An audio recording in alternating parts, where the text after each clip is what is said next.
This is Racing Unleashed Beyond the Pinnacle. Hold on to your hats. We are on the grid. Who is going to be king of the late breakers? Excellent on-board shot. Michael Speedle is throwing absolutely everything at this, including the kitchen sink. And he is a fighter, a warrior. And look at this! Look at this! Little slopless. Wow, qué pelea. I'm loving this.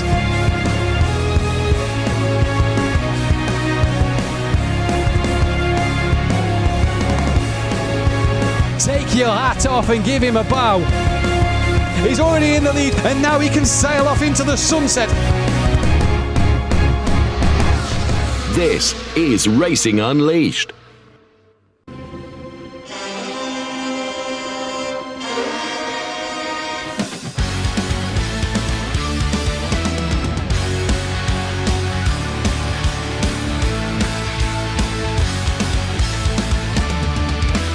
Hi everyone, Saturday is the day. I will be racing the Challenger League. Let's see how this works.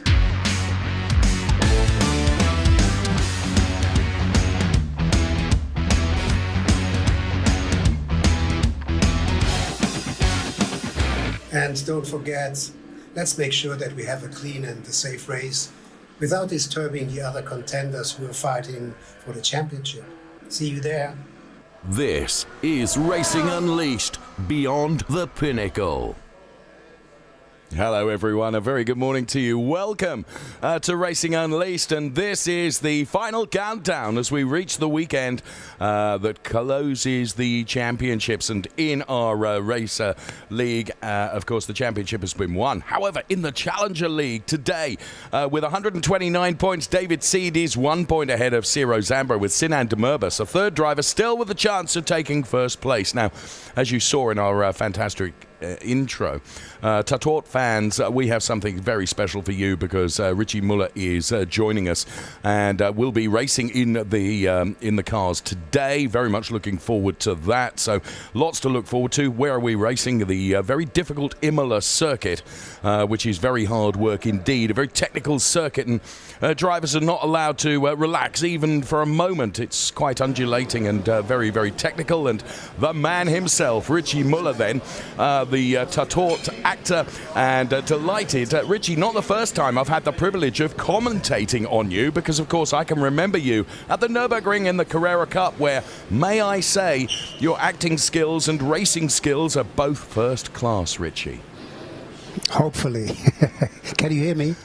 Yes, loud and proud. Now, Richie, these are very difficult simulators. You've got to be on your mettle, and I know that you and I have talked during rehearsals and technical tests and things, and, you know, it's jolly hard work, isn't it? It's absolutely hard work, and it's a very precise work you have to do. And if you don't have enough practice, so it's getting very difficult, and I don't know whether it's good to interfere the championship, so we decided that I gonna go to the rehearsals, and afterwards I gonna have practice and the other contenders making his championship or their championship, because it would be good if someone who's so prominent in the public, so disturbing or interfere a championship. That's so very noble of you, and just a measure of you as an individual, not wishing to interfere with anyone's championship aspirations. But nonetheless, I just have a feeling that you're going to have a huge smile on your face when it comes to the gear-up session, and you will be in that simulator. Yes, of course I will, and I'm already concentrated. That's why my smile, it's a little bit small, because, you know, drivers are always in a tunnel, and I'm already on the track. Richie, we're going to catch up with you a little bit later on, and thank you so much for talking to us. Now, let me let you into a little secret. Richie Muller, the Tatort actor, he had to use all his detective skills to find his way to the racing lounge.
Well, as you can see, of course, he did solve everything in the end and found his way into the lounge and found his way into our simulators.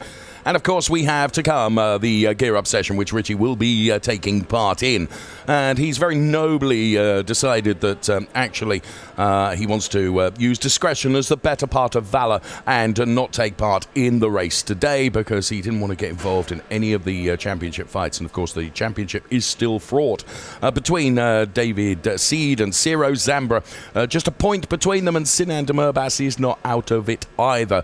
So we have this excellent race to come for you today, and it will be the championship decider in this Challenger League, so very much looking forward to that. I mentioned earlier on, just before we spoke to Richie, that we will be racing at Imola today. 4.9 kilometres, 21 turns, 13 left, 9 right is a difficult track to get the best out of, and to do that, let's see our ambassador, Mr. JWW, then give us his guide to the Imola. So hello, welcome back to Imola, Italy. Now this is one of those iconic tracks that has been on the calendar for decades, but today we're bringing you something entirely different in the Racing Unleashed Sim Lounge. Now what's fascinating about this track is it's one of the very few where the circuit goes anti-clockwise. So that in itself presents a different set of challenges for the drivers. Now, it's going to really put these guys to the test because it's a complete blend of really high downforce sweeping curves, late braking points, and some much slower hairpins. Now, the race today is going to be super close. It's one to keep an eye on because the circuit overall is really fast and these guys are going to be pushing themselves to the limit. Don't go anywhere. Be sure to tune in. Thank you, JWW. James giving us his guide to the wonderful Imola circuit, and it is going to be absolutely so fraught for our drivers and so very close as well. The points championship has really gone to the wire, which us as race fans always like. You know, we like it to go to the very last race before we ascertain who will be champion, and that is certainly the case with the Challenger League. Here are the two contenders then, if you will. Don't forget Sinan Demirbaş is still in it. But David Seed on 129 points and Ciro Zambra on 128. 3 wins versus 2, 9 top 10s versus 8 top 10s. It's been really close. And here's Sinan Demirbaş then, P3 in the Challenger League on 106 points at the moment with 1 win, and he has amassed some 9 top 10s. So the cumulative points have really helped him there, and still mathematically very possible for Sinan Demirbaş to take the title away from potentially David Seed or Ciro Zambra. We will see how it plays out, because the race is going to come live to us a little bit later on. Before that, of course, we have the Gear Up, which is effectively a free practice session here in Racing Unleashed as we go beyond the Pinnacle. The opportunity for the drivers to get their eyes in on this Imola circuit. And look at this, the prize fund, which has been enormous this year. And as we focus on the Challenger League, position 1, as you can see, 500 francs for each, Swiss francs for each win. And let me tell you that David Seed has amassed a huge amount of money already with regards to how successful he's been. And, of course, he would love to be able to take the championship title as well. Will he do that? And if he does, will he smile? Two things, the questions of which will be answered a little bit later on. Now, don't forget that David Seed is going to be chased all the way by Ciro Zambra, who I was having a conversation with just yesterday. And Ciro is quietly confident. There's just a points deficit between the two of them. So the gear-up session is going to be critical for them. The knockout qualifying is going to be critical for them. And, of course, the race as well. Here we can see then, this is the way the points line up. The top three are the ones that are really in with the championship shout, if you will. David Seed, Ciro Zambra and Sinan Demurbas. Great season from Nico Farland and Marcus Valverde. They are P4 and P5. Lorenzo Hayder, Yannick Pletcher, Tiziano Caponio, Joshua Hayder, 50% of the Hayder brothers. Then the rest of the order, as you can see there, in terms of the points that have been amassed by our fine talent pool of drivers who have raced this year in our Challenger League. 27 different drivers that have put points on the board, as you can see. And you can see there, P21 is Jason Ferrati. I'm led to believe Jason will be driving in our safety car today. Or using and driving our safety car today. So there's Richie Muller then, who has elected to race in this, or not race, but compete in this gear-up session, but not in the race because he doesn't want to get involved in any of the championship chase. So we have 10 minutes on the clock for the drivers to get out and get their eye in here at Imola.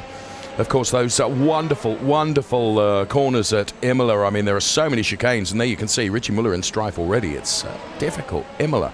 I was there just 10 days or so ago, and I actually walked the track, and you find us now on various different parts of the circuit. This is Acqua Minerale, where you begin to climb uphill towards the next chicane, which is the Variante Alta. We're with David Seed right now. Now, of course, your position within this gear-up free practice session is completely and totally academic. It means nothing in terms of points ranking, but what it does mean is it gives you the confidence on the tarmac, and it gives you the ability to know where you can really push and where you cannot push.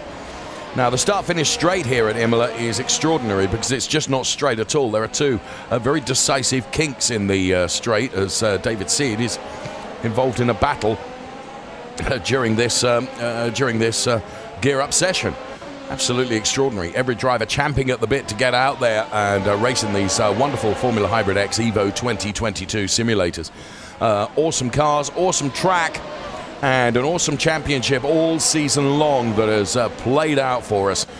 As and when we get some meaningful times on the board, we will bring those to you during this gear-up session. There you can see just a little love tap on the back of that car, which sent it around. Here is Sinan Demurbas right now. So Sinan Demurbas, P3 in the Drivers' Championship points at the moment. I think it's fair to say for Sinan to be able to take the championship, he would need both David Seed and also Ciro Zambra really to fall foul of the race today, which of course we all know can and does happen. So Sinan Demurbas needs to be in a position where he can take advantage. And we're running the clock on Sinan Demurbas at the moment, as you can see, and will give us a meaningful lap time here. He's got a relatively clear track ahead of him, so he's able to put out a decent lap, and as you can see, 9 1/1000ths through Sector 1, quicker than anybody else. So Sinan Demurbas means business today and knows that this is his opportunity to seal the deal potentially.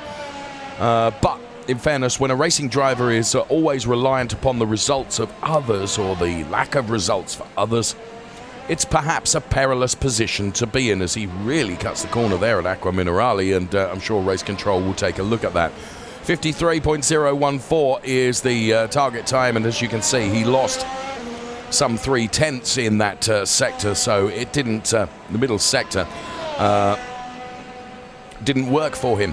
Now, the three sectors here at Imola, the first sector is really flat. Then you reach turn number 7, the Tosa turn, you begin climbing uphill, and the remaining sectors 2 and 3 become very undulating relative to the first sector. This is Borgia Zazo then, climbing up Acqua Minerale now, heading towards the Variante Alta, which is where we pick him up now, this chicane. And what a brilliant opportunity this is for us to see him not only in the car but also in the simulator as well. And He, of course, is competing in Madrid, and it's this downhill section now before the 2 Rivazza turns.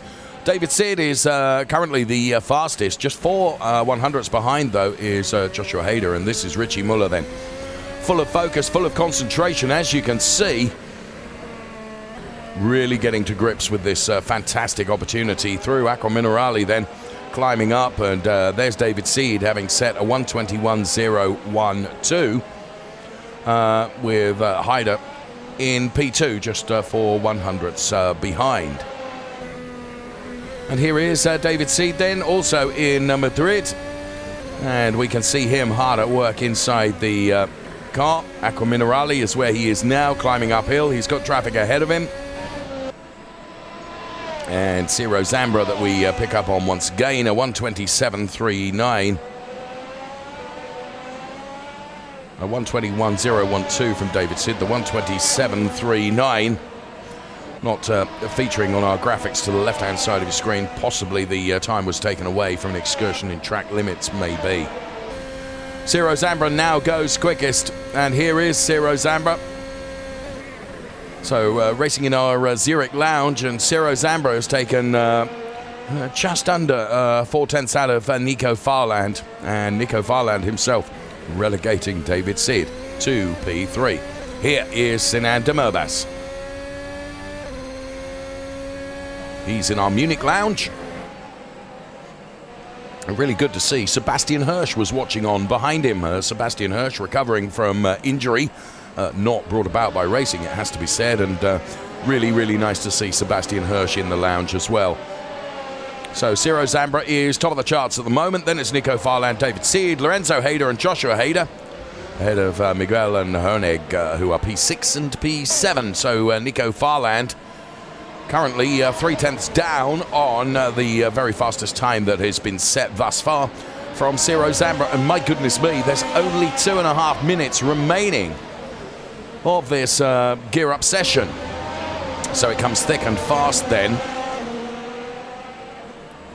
And of course it becomes a very busy track as Sinan Demirbaş now goes fastest, and he lays out his gauntlet, as it were, and his ambitions and his intentions for the race to come a little bit later on.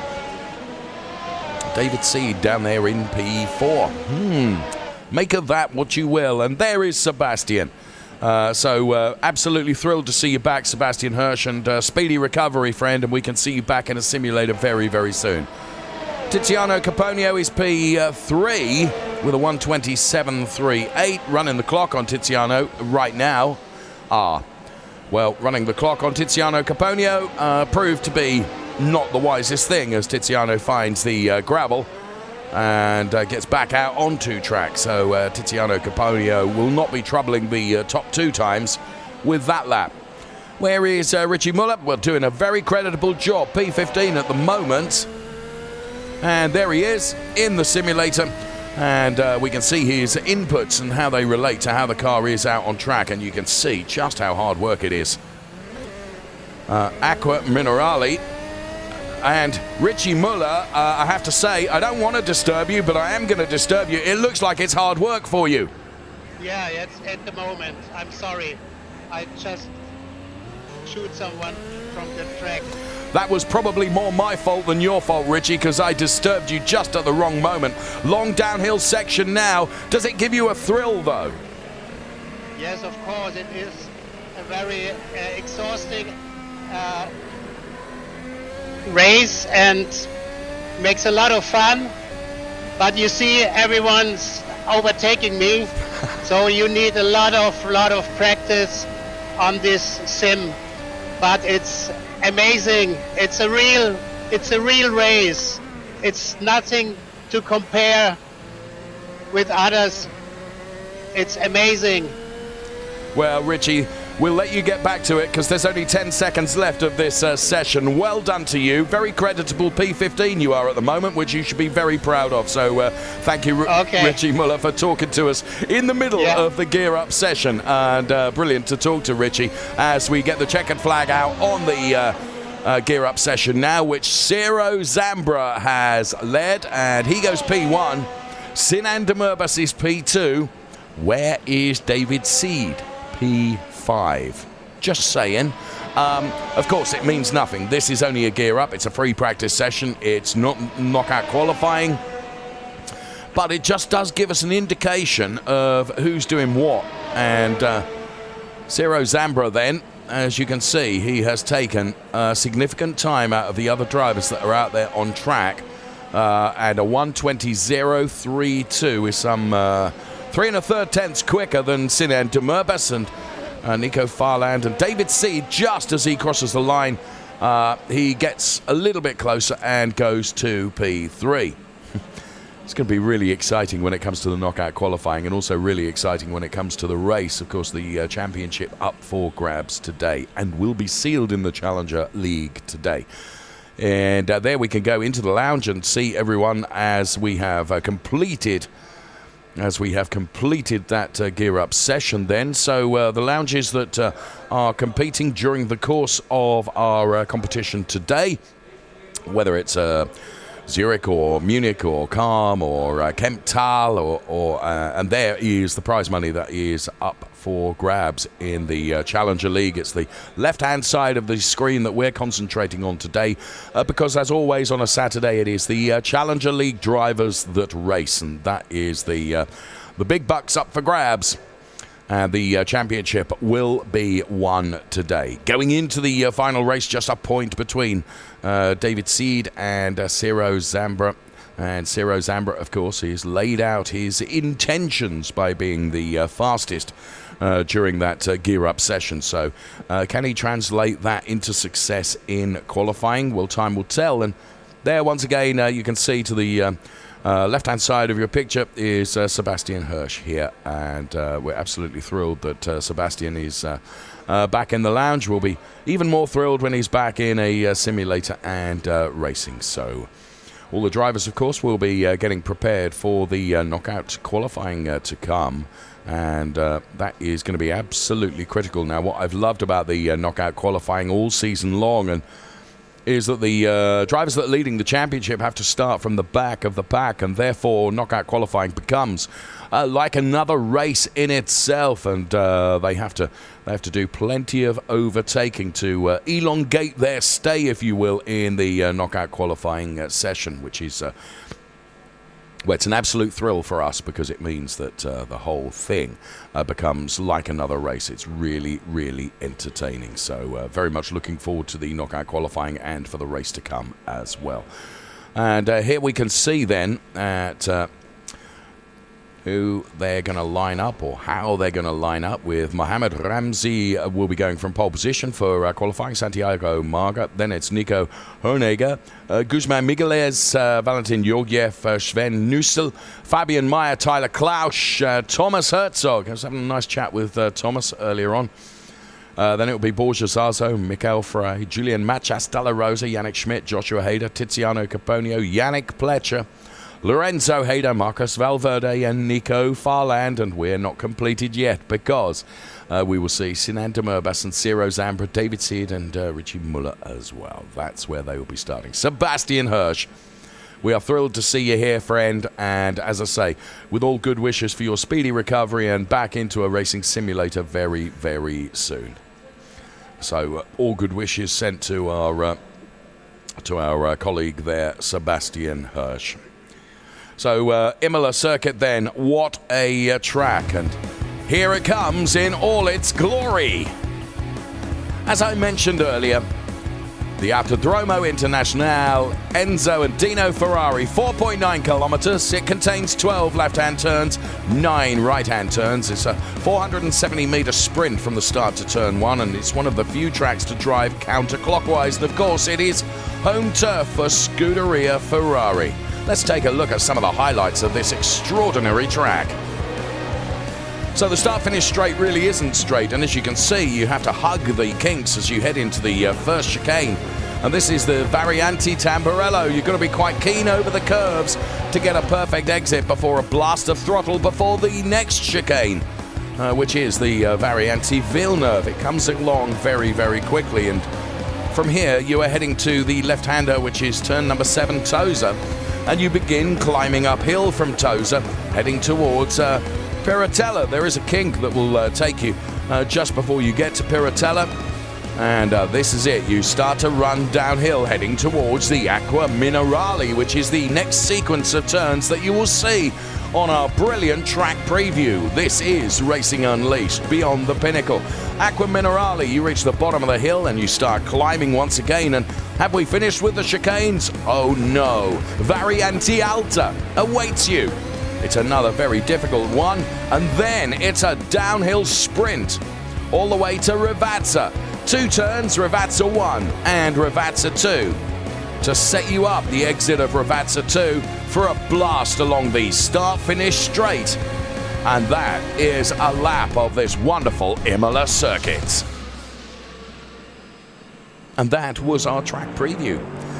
And here we can see the safety car that is leading the cars away then for their knockout qualifying session. So, and Jason Ferrati is in the safety car. Speaking to Jason yesterday, another fine talent that has been nurtured by Racing Unleashed, and he has a fine racing career ahead of him, and he's driving our safety car today. So the likes of David Seed and Ciro Zambra and Sinan Demurbis and Nico Farland starting at the back of the pack. So we get a series of guarded laps. This is the, if you like, the installation lap for our knockout qualifying, where all the cars are behind the safety car. Then we get guarded laps where you can overtake, but the drivers do not get eliminated. And then we get into the elimination phase, where 2 drivers are dropped on every lap. And the drivers that are dropped are those that are at the back of the pack, which is why it's so critical and so important for David Seed and Ciro Zambra to be doing some overtaking as quickly as they can during this knockout qualifying session. It's why we absolutely love it. Driving the motor racing entertainment, Racing Unleashed Beyond the Pinnacle. Awesome stuff. And there, once again, with Jason Ferrati in the safety car through Rivazza 1. Here comes Rivazza 2. Safety car will peel off into the pit lane. And now we get our knockout qualifying underway then. As the safety car has peeled off, we follow it.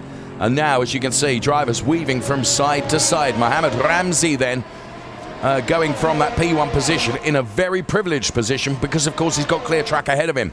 Already, David Seed and Sinan Demurbis have overtaken Tiziano Caponio, who has dropped down to the very back of the pack, and therefore, when it comes to the non-guarded laps, will be in a very vulnerable position. So Mohammed then is trying to escape up the road and has done so by putting just under a second ahead of Marco Migueles. So keep your eyes on the likes of David Seed and Sinan Demurbis, and Ciro Zambra is already up to P17. So brilliant driving from Ciro Zambra. Now Sinan Demurbis gets by Ciro Zambra, and they both get by Lorenzo Hayder, who's dropping down the order, and so too is Thomas Herzog. So you can see how busy it is in this knockout qualifying, with some 22 cars out there on track. The guarded laps then where you can overtake, but no drivers nor cars will be eliminated. And it is up to the likes of Sinan Demurbis and Ciro Zambra and David Seed to move as far up the order as they can to protect themselves and keep them out. Ensure their longevity, if you will, in the knockout qualifying. And we're on board with David Seed now, running into Rivazza 1. You can see one car has gone off there and into the gravel. Here comes Rivazza 2, and as if not happy with the gravel, takes to the grass as well. Mohammed Ramzi sets the fastest lap, unsurprisingly, because has completely clear track ahead. So a 1:23.730 from Mohammed Ramzi. And we're on board with David Seed at the moment, who's running in P16. Ciro Zambra is just ahead. And they both get past Yannick Schmidt as well, and also Lorenzo Hayder, and Marco has dropped down the order. So Ciro Zambra then, of course, his best chances in terms of winning the championship, whatever happens, he's got to finish in the points and ahead of David Seed. That's the critical thing. And at the moment, in terms of qualifying, Ciro Zambra is ahead of David Seed. He's got Marcus Valverde right behind him, who's currently P14. Good showing from Yannick Pletcher, who's running P9 at the moment. This is Fabian Meyer, who's P5. As you can see, he's got the Migueles Klaus car ahead. and will try and find a way by, but Mohammed Ramsey, look at this, 4 seconds up the road. You can just see him disappearing through the Ravazza turns as these 4 or 5 are fighting over P2, 3, 4, and 5, and Fabian Meyer, well, he just gets by Migueles, who was spinning around. You can carry too much speed through Ravazza too, and the back end of the car can let go, and that can cause you all sorts of strife. Mohammed Ramsey puts in another fastest lap and extends his lead at the top of qualifying to just under 5 seconds. As Tiziano Caponio now sets a fast lap as well. Now, David Seed is in all sorts of strife because according to the graphics on the left-hand side of the screen, he's dropped down to P18, which means that Sinan Demirbaş, who is the best of the 3 championship contenders in this knockout qualifying at the moment, is up to P8. Ciro Zambra is P11. Here is Tiziano Caponio then, with the absolute bit between Tiziano's teeth at the moment, really going for it in this knockout qualifying. Got the inside line for this left-hander as you run downhill now, and Tiziano Caponio doing a very good job. Aqua Minerale awaits the right-hander, the sort of double right-hander, and then up and back on the throttle again. Give it 100% on the gas pedal. Tyler Klausch is doing well, P2. So keeping an eye on the graphics as much as anything else here. Here is Sinan Demirbaş then, who, as I mentioned, out of our championship contenders, is doing best in this knockout qualifying at the moment. Now, bear in mind, if Sinan Demirbaş were to finish where qualifying is at the moment, it would be a 4th row start for Sinan Demirbaş. It's absolutely critical to move up the order, and David Seed initially had made big progress and then got dropped back down to P18. Obviously, something happened on track that we didn't necessarily see. Lorenzo Hayder, where he drops behind Thomas Herzog and Tiziano Caponio. Here's Sinan Demirbaş now moving up to P7. Machas Dalla Rosa, Marcus Valverde, and Ciro Zambra complete the top 10 in our knockout qualifying. And here is Sinan Demirbaş then, driving in our racing lounge, being urged on by Sebastian Hirsch right behind him, you can see in the picture there. And here is David Seed, who's made it up to P16. Now, some strife has afflicted Yannick Pletcher as well, because he sits down the bottom of the chart now. Piratella, and here is David Seed then, he's up to P16. But he's some way down in terms of his championship contenders, who are currently running P9 and P7 respectively, and Ciro Zambra just overtakes Marcus Valverde. So those that are in danger of being dropped out now are Yannick Pletcher and also the P19 car. So they are the 2 that are vulnerable at the completion of this lap, and they will be eliminated from our knockout qualifying. It's what we love about this knockout qualifying. It's just so drama-filled, and we love the drama of it. And I have to say, right at the beginning of the season, some of the drivers were perhaps less enthused about the drama, but they got to actually probably really enjoy it, because for them it is like another race. So Ciro Zambra then, P9, he's got Machas Dalla Rosa ahead, and it's Machas Dalla Rosa that Ciro Zambra wants to get by. Is on the outside now. Surely this has done it for Ciro Zambra. Surely it's going to be P8 now, but of course he has got the outside for this turn, and that just allows Machas Dalla Rosa to stay ahead of Ciro Zambra, but he's working blooming hard at this, and he's got Nico Farland right behind him as well, who's also in something of a battle with Marcus Valverde. So Ciro comes out of the slipstream again, just looking for a way through this chicane. Now the best opportunity is going to be on the run down now towards the 2 Ravazza turns. We're on board with Nico Farland now, who's absolutely not concerned about what they're doing ahead of him. Ciro Zambra does take a bold dive to the inside and gets by Machas Dalla Rosa. So that was a good move through the Ravazzas for Ciro Zambra. That puts him P8 now.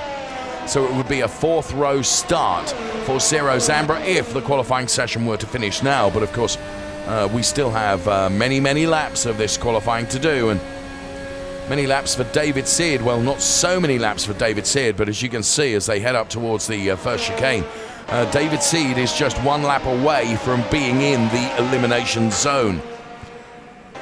So he really needs to find his way past Yannick Schmidt and also Thomas Herzog to elongate his stay in this competition. So David Seed then at the risk of being dropped. Now it would be a row 8 start for David Seed if it finishes now.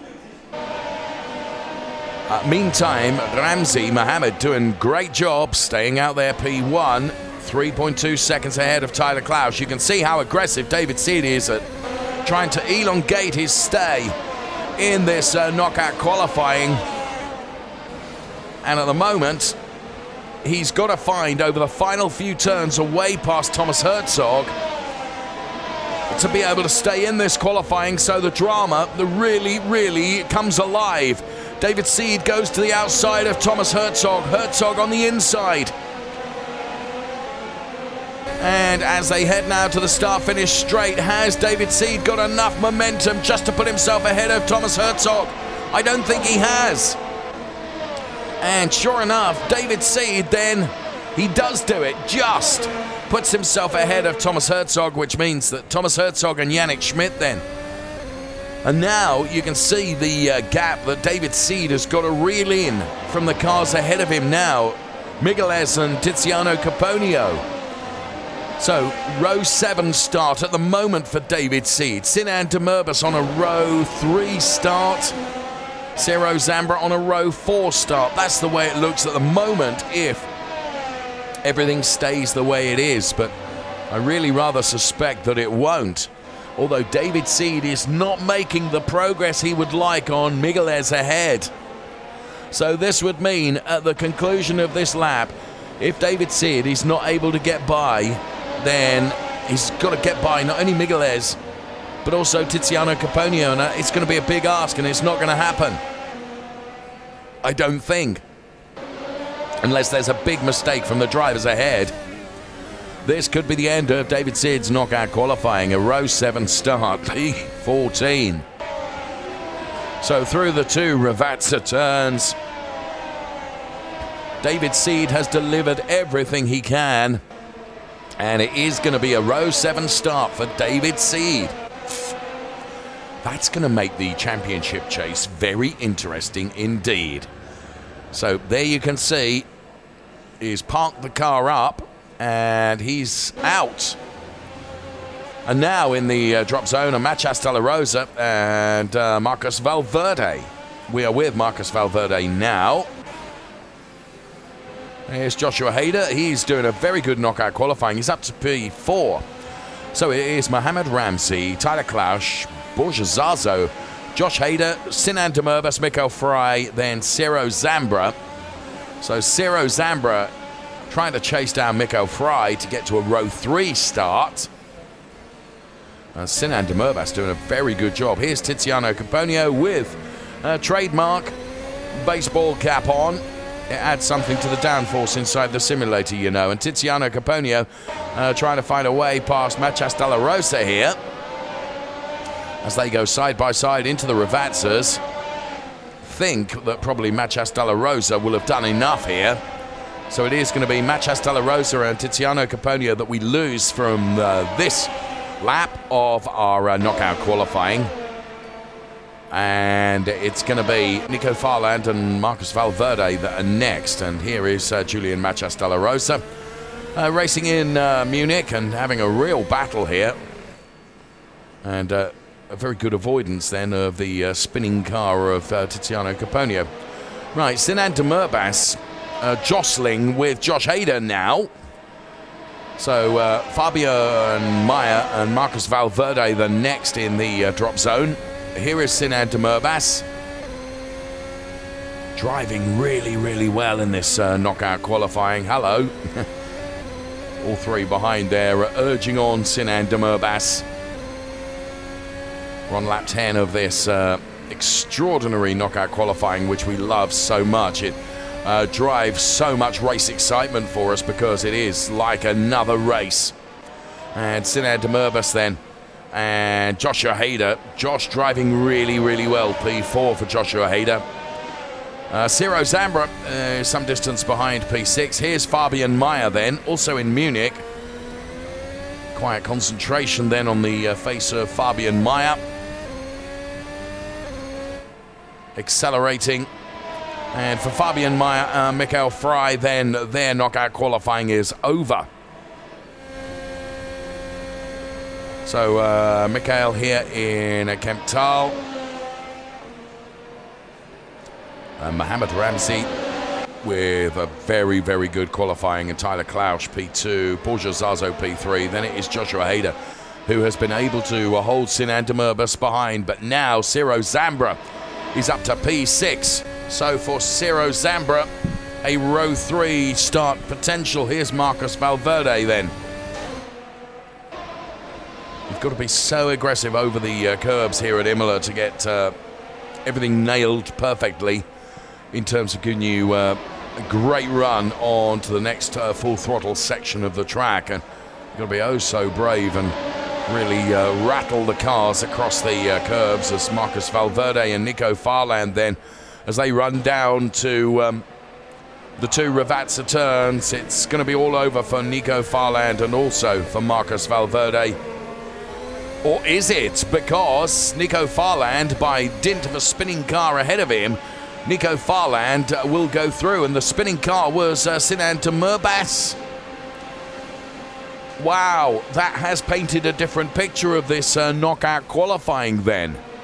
Because Ciro Zambra is now up to P4, Nico Farland is P5. Make that P6 as Borja Zazo goes by.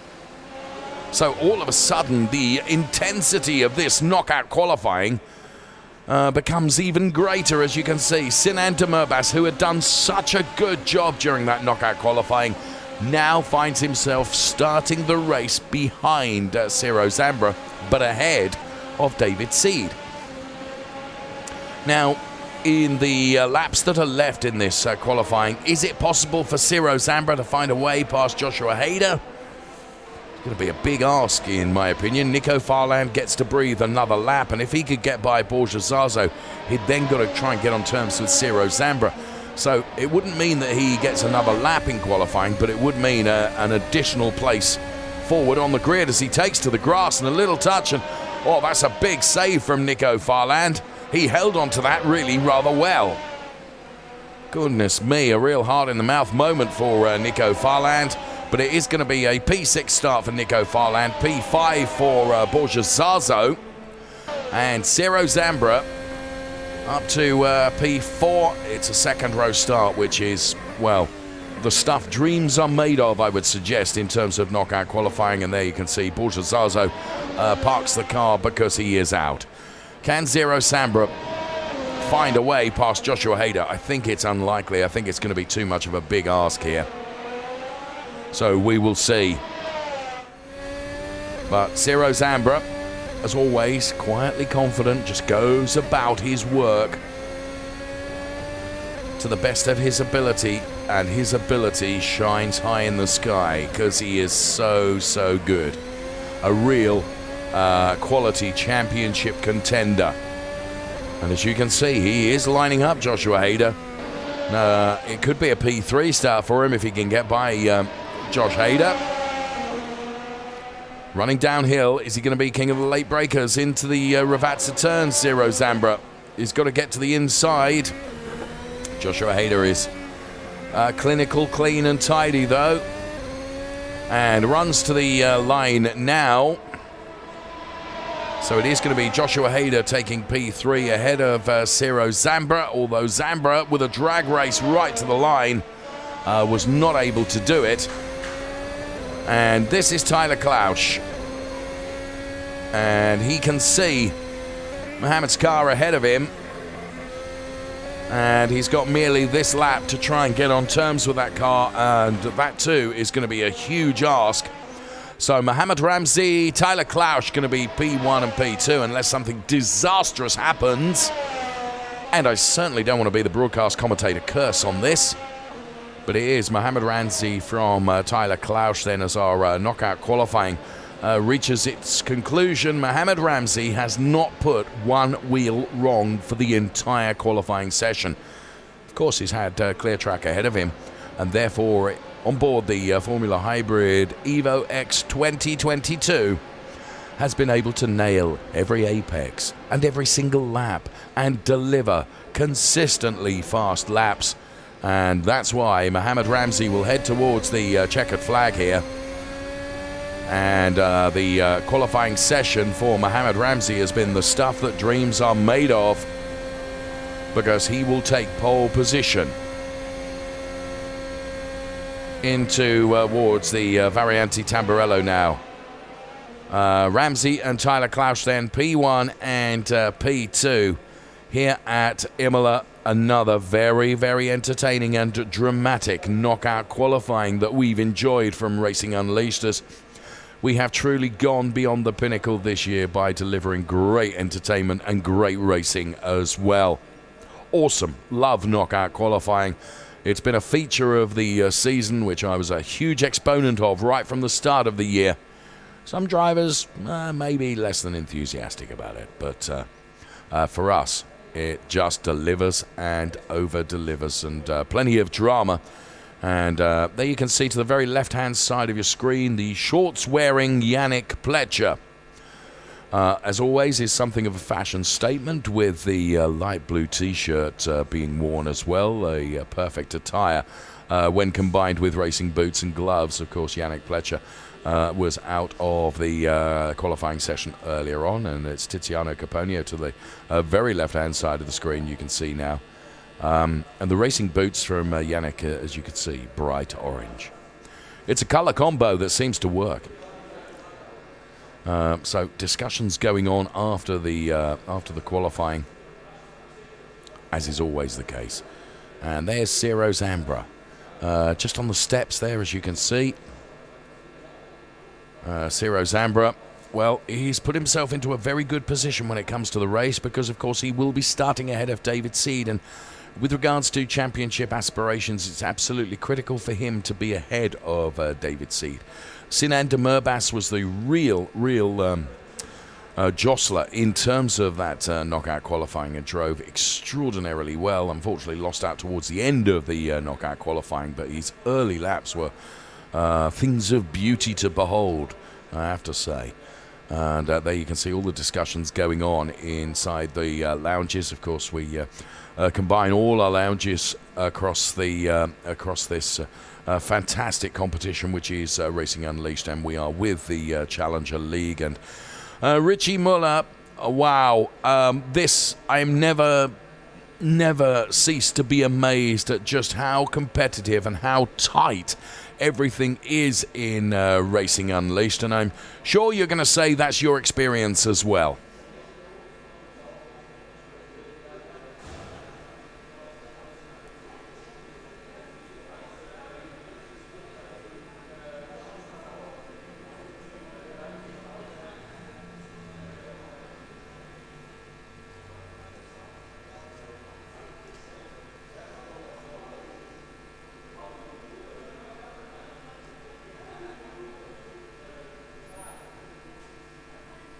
Well, sadly, Richie, I can't hear you. Hopefully the audience could, because it's no bad thing.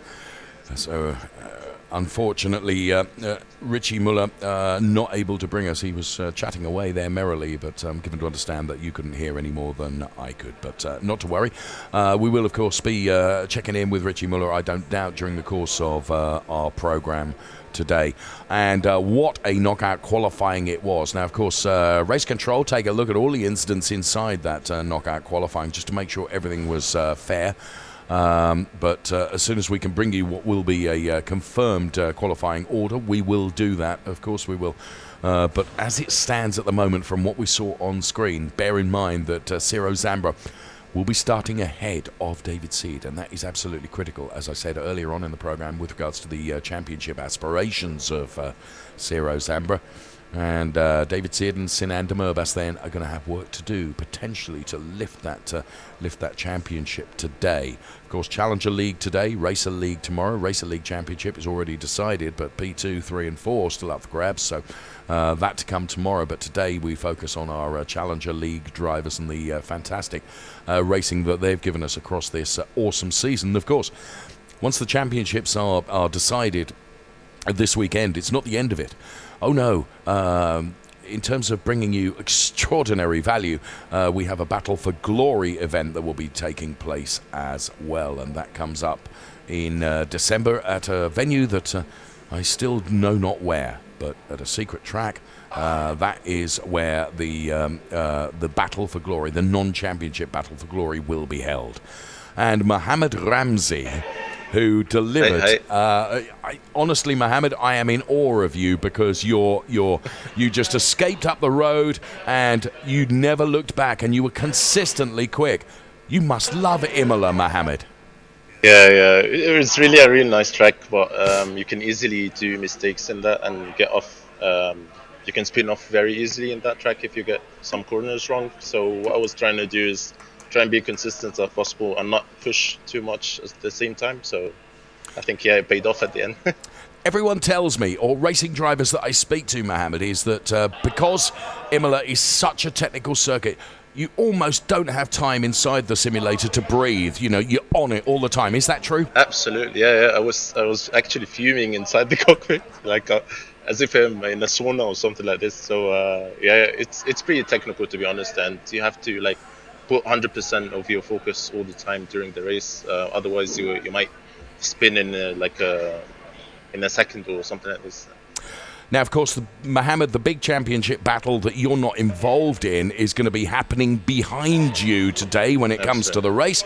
I assume you're a racing driver. You're just going to say, to heck with the championship. I don't care. I want to win the race.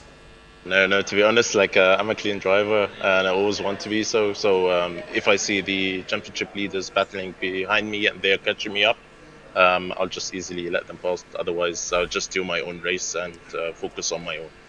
Many would say that was the wrong answer, Mohammed, because but listen, we admire your attitude with those championship contenders that might be behind you. And listen, well done on your knockout qualifying. It was awesome.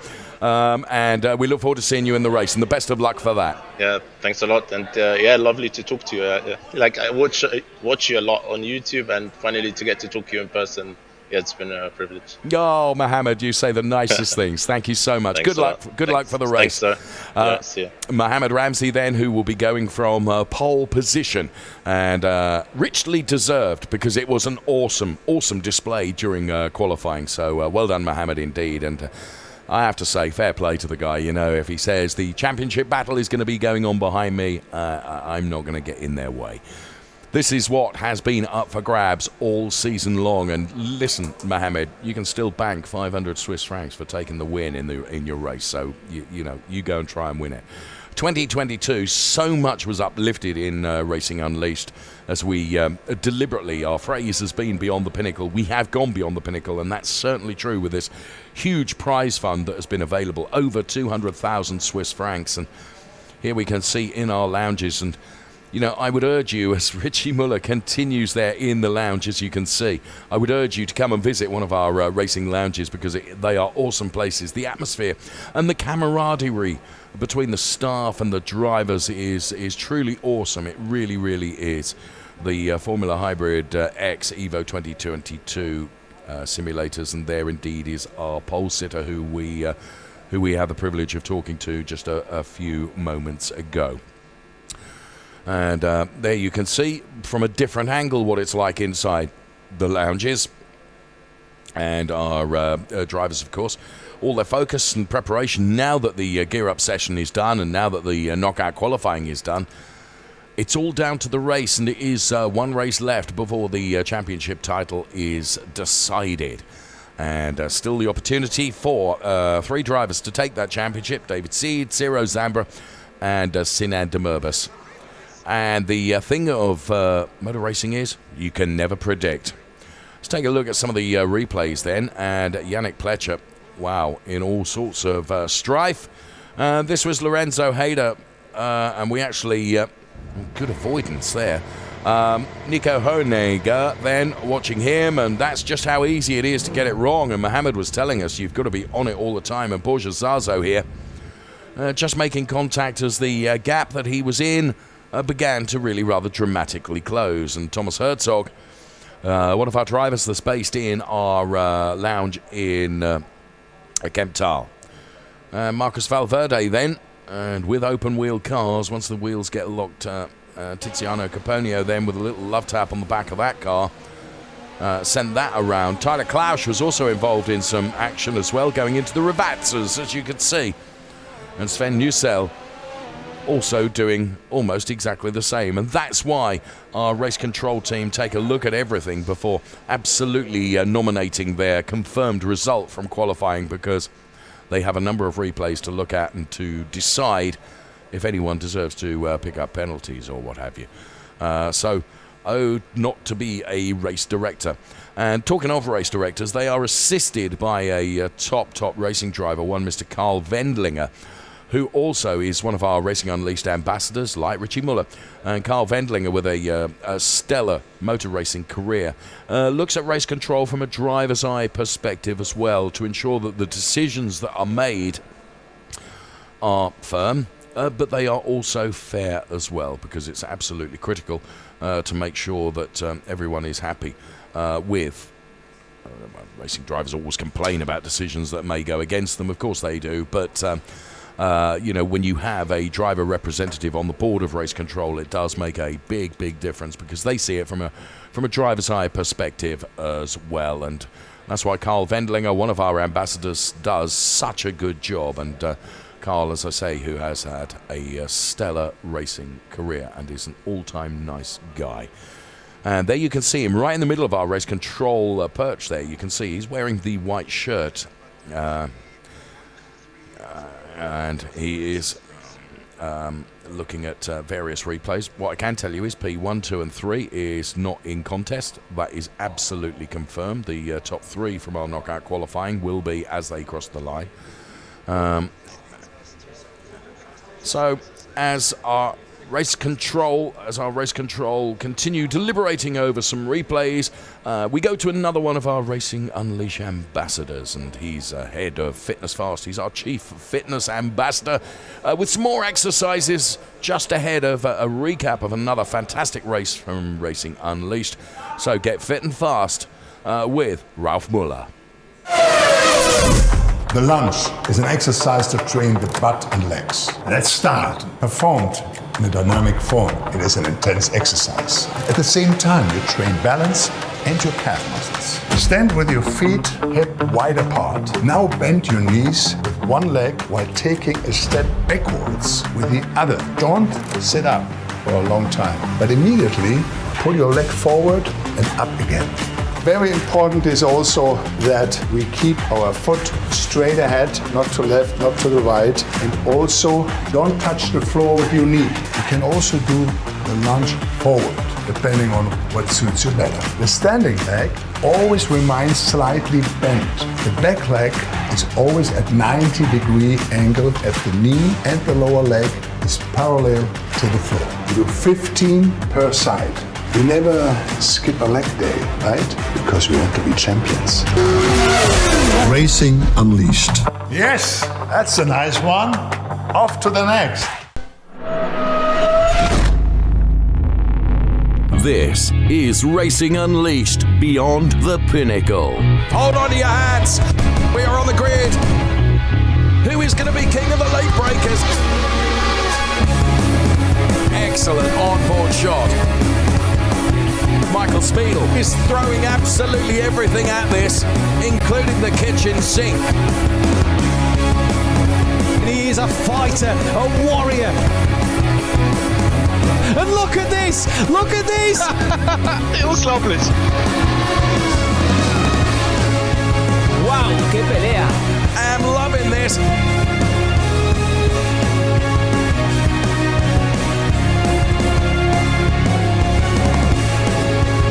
Take your hat off and give him a bow. He's already in the lead, and now he can sail off into the sunset. This is Racing Unleashed. All right, so welcome to the Racing Unleashed lounge in Zurich. We're doing camera to camera here. So this weekend I'm presenting for the Racing Unleashed show right here. Check out this guy's camera. It's making me feel quite inferior. But anyway, it's a pretty big one because this weekend I'm taking part in my first race. And I've been checking out a lot of the guys which I'll be racing against. It turns out these guys are ninjas. So I'm going to sneak in after hours to check out these sims and get my own seat time in between presenting for this show. So it's going to be a hell of a weekend. All right, so this is an example of the sims we're going to be racing in. Fully hydraulically actuated, tensioning belts, incredible force feedback wheel. But I'm not the only guest in this race. I'm also going head-to-head with none other than Fabian Vettel, who thinks he's fast, but I reckon he's going to be getting a look at the sponsorship on my rear wing. This will definitely be a tough one for you. I will make sure that I will go flat out, pedal to the metal, and I'm gonna give it my all to make sure that the only thing that you will see is my exhaust from the rear. See you on track. I know you got plenty of experience on track, but you've never been racing against me before. We're getting used to the sponsorship on my rear wing. But first of all, let's make sure to have clean and safe racing on track without disturbing any other challengers, because they are going for the championship. Hello and welcome to Racing Unleashed here live from Kemptall. I'm Matthew Duffin, your host for today. And what a show we have for you this afternoon in the Challenger League, joined by Mr. James WW, aka James Walker, and Fabian Vettel. The idea is that we're going to play rock, paper, scissors. Oh, that's a great idea. Decide where we're going to be for the knockout. So Okay, but until 1 or until 3? yeah, 3 is good. Okay. Okay. Rock, paper, scissors. Oh. Rock, paper, scissors, shoot. Oh. 1. 1. Fuck. 1. Ah, what's good? Oh shit. Oh shit. Match point. Fuck. Okay. You ready? Oh! And this then is your lineup. And there is Andren Kiefer, or there is his gloves and his headset. Not yet in the simulator at Zurich at the moment. He will hopefully be in that simulator before the start of the race. He will line up P21. In P20 is Mr. JWW, another man that's either turned invisible or isn't there yet. Adrian Abella, P19 from our lounge in Madrid. On to the next row of P18. Fist bumps, high fives from family and friends for Adrian. P18, Joshua Hader, and P17, Michael Farland, getting ready for their race. And all strapped in is Farland. Hader just making sure he's fastened in and sat comfortable, ready to go in this one.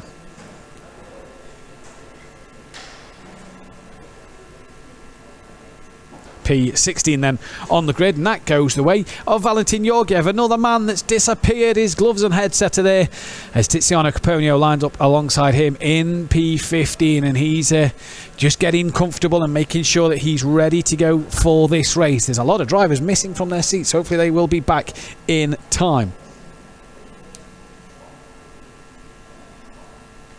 Marcus Valverde sporting the blue headband with his entourage in the background. P14 for him alongside Sinan Demirbas in Munich, ready to go in 13th place. And we can speak to Sinan. We're just getting him into the chat, but he will be P13 and we can get a word from him now. Sinan, can you hear us? Yes, I can hear you. P13 on the grid. What's the goal for the race? Just eyes forward. Try to avoid some accidents for once, because I seem to be a magnet to them. Just hope for some luck and attack towards the top 5 for the podium, because I think I have the speed, I just need some luck. Well, we wish you the best of luck, my friend. Thank you.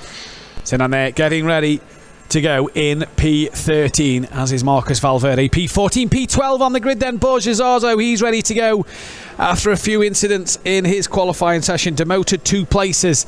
He's ready to go in Munich, and Sven Kusnel in calm, strapped in and ready to go as well in P11, rounding out the top 10 then. As we head into the top 10 in just a moment, Borja Zarzo there, really sort of relaxed and ready to go. as is Sven Kussel. What will them two boys be thinking then? Ciro Zambra, the driver in 10th place. A bit of a promotion for him, one spot. He's got a lot of work to do, as has Sinander Merbas for that championship fight with David Eden. David Reusler from Munich in P9 as well, as we can see Sinander Merbas in the background. A little wave there. I do believe he's still in our commentary booth with us. In P9 at the moment. We'll hopefully get that one sorted. Into the top 8, Antonio Rivoli then in Munich. He will line up 8th place, and Lorenzo Haider in P7. And I do believe we have Lorenzo in the chat. Lorenzo, big race ahead. Yeah, my quali, very difficult, the quali, but from P18 to P7 is a good result, so yeah. Big focus to the race. Best of luck, my friend. Good luck. Lorenzo there then, fully ready to go for this one. A good knockout session for him. Here's Yannick Pletcher getting himself strapped in and ready to go. And there's the man. Look, a rare smile from David Seed. He's hopefully ready to go. And we can speak with David Seed now. And David, home track here in Spain for yourself and a good knockout session. What can you do in the race? Well, I hope that I can win, and that's it. Well, we wish you the best of luck, my friend. Good luck into the race and have a good one. Thank you. So David Seed there, Yannick Pletcher just taking on last few bits of fluids. Fabian Meyer in Munich, ready to go from P4. And there's Yannick Schmidt in P3. A wave and a thumbs up from them two in Munich. They're both ready to go as we head then to the front row of the two lounges from Switzerland then, and it's the lounge at Zurich that will start P2 of Fabian Vettel, and the lounge here at Kemptal of Michael Frey, that is P1. And Fabian, are you looking forward to your first outing here?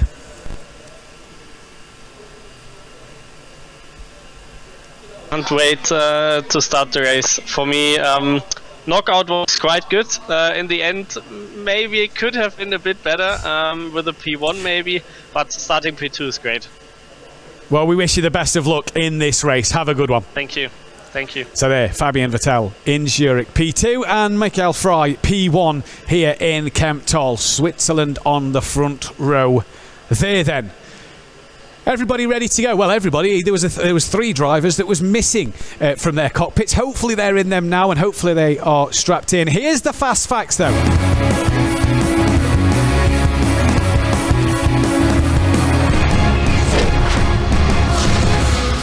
Circuit de Barcelona, Catalunya.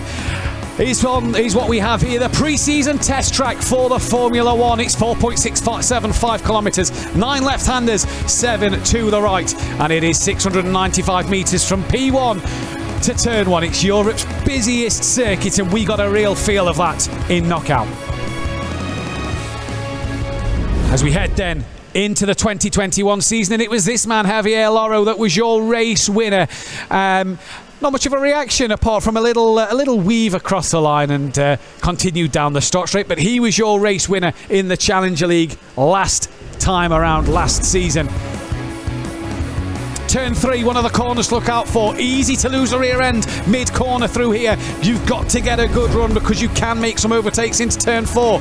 You head down off the back straight, you get to the hairpin corner, and this is a real chance to send one up the inside and make a few places before the all-important chicane. Turns 14 in the rack corner. You've got to get that right, because if you mess up... Yeah, it will be quite difficult, because the second row will have the slipstream. So we have to make kind of a wall, P1 and P2, to manage to stay in front, and then we just have to try to go our pace. And if we manage to do this, I think the win, or at least the podium, should be in there. So and a full facts for you then here. I found the optimum. A 7-time and a 1-time world champion. Showing you the ideal racing line. Ketchup. No, I don't even like ketchup on my plate. So the corner's like this. That's the apex right there. If you go out quite wide here, then a V. Yeah, that's enough. Thank you very much. That's the optimum line. I fully understand that. That's great. Yeah. Enough I don't ketchup like for ketchup. Nico. I just want some mayonnaise. Have you tried it? No, some mayonnaise for Lewis. Try that. Look, how is that for an ideal line right there? Huh? That's turn 4. That's if I make a braking mistake. You always make braking mistakes. No, I don't always make them, but that's what happens when I do. I tried your tyres, man. They're all flat spoiled. And that then was your fast facts of Catalonia. And people say Lewis and Nico Rosberg didn't get along. There then is Fabian Vettel. And he's a man who's had many race starts in the real world, and he's now got his simulator start debut here at Racing Unleashed. And our expert, our track expert, Mr. JWW, he's finally in the cockpit. He is ready to go. And hopefully we see many an overtake from this man from the back of the grid later on in the race then, coming up in just a few moments' time. And they are fully focused, fully ready and waiting to go in this race. The UCL Racing Lounge at the Zurich Airport. Everybody looking forward to this one. And what's nice, if you're around the Zurich Airport today, around the circle at Zurich Airport, go in, take a look at Fabian Vettel and Mr. JWW. Big crowds have attended behind their cameras today, and hopefully that will continue into this one. So we are lined up on the grid then, here at Catalonia. And the drivers from 1 to 21 are all prepared and all ready to go. We await the red lights here. The revs start to rise on and off, on and off. The drivers letting us know they're ready to go. We are waiting for the red lights. Who will take the win? Who will come away with some good points? David Seed, what can he do? Can Marcus Valverde stay in this championship fight? Ciro Zambra, Sinan Urbas, what have they got to do between themselves? They've got a humongous task to get from where they are to get ahead of David Seed and close that gap in the championship. With Zurich Airport next time out in October and Imola in November, they need to close that gap to David Seed in this championship fight here in the Challenger League. As we await the red lights then at Catalonia, silence takes to the grid. The lights appear now, and it's going to be, it's a very long hold, I tell you. We're on though, the red lights. Green and go for the race at the Challenger League here in Catalonia, and it is a great start from the front row from Michael Frey, who's already come across to defend from Fabian Vettel down to turn 1, and Vettel squeezes up his inside, backs out of it, doesn't make the move stick, but really forced an error. A few drivers very, very wide there, and all through turn 1 and 2, absolutely squeaky clean, and Frey stays out in front. Look at Pletcher and Yannick Schmidt, who's that wide? I do believe Yannick Schmidt all over the gravel on the exit of turn 3. He's had a massive off in the background and demotes himself right down the order. What a start for Mr. JWW. Your timing screens do not lie. He's in P11 from 20th on the grid. He's had a fantastic launch in these opening few corners on the back of Fabian Vettel, with Yannick Pletcher late on the brakes and nearly running into the back of him. Here is Mr. JWW, who now, we said he was going to have some spectacular overtakes. He's now being forced a little wide there. A bit of a tap he saw on his inside. Vettel now with pandemonium in the background, cars all over the place, and now all the 3 red Formula Hybrid cars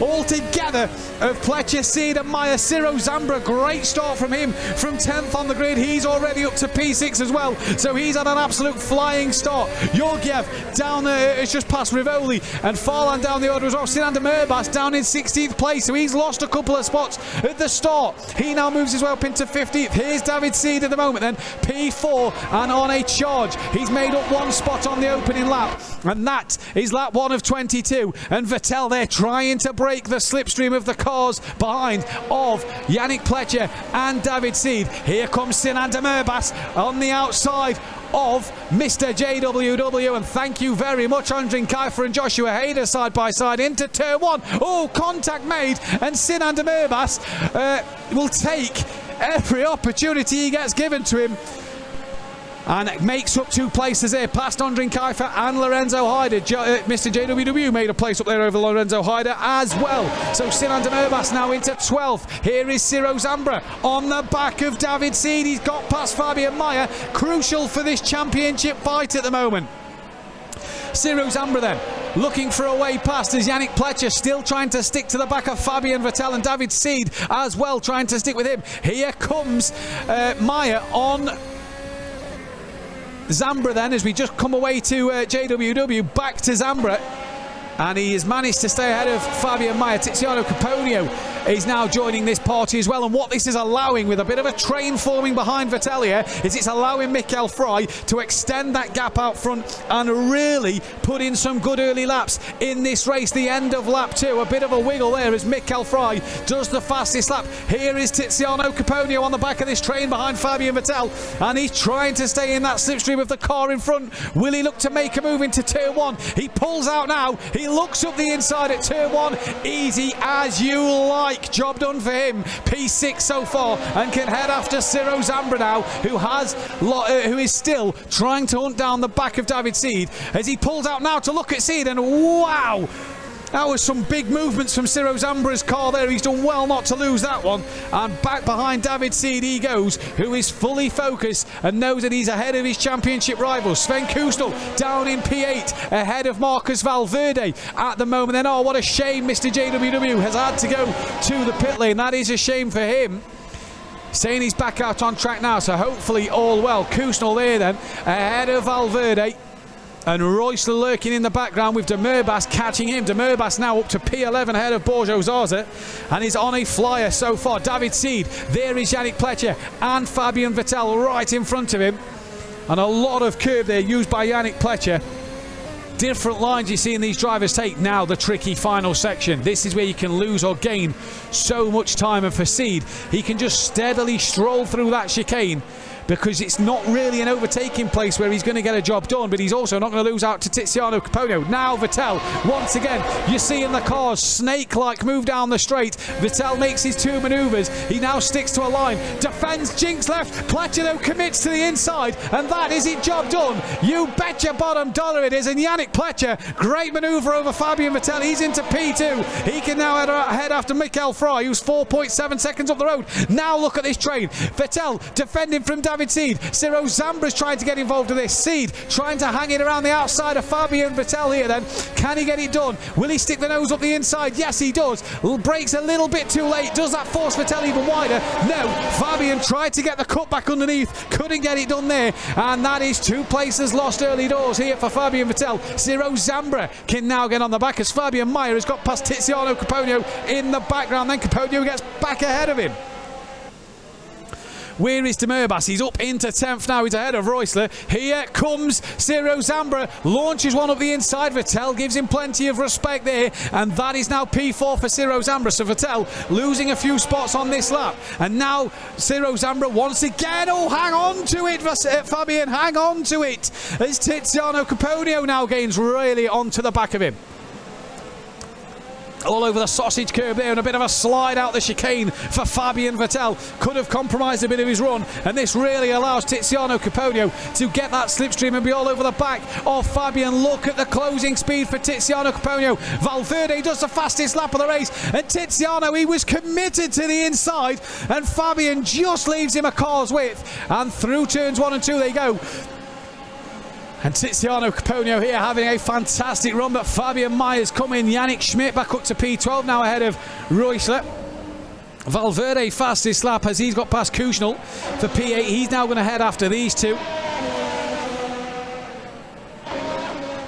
And Mayer in the background, just lurking on the back of Tiziano Caponio. Michael Fry out front has a 5.1 second gap to Yannick Pletcher in P2. What a gap that is.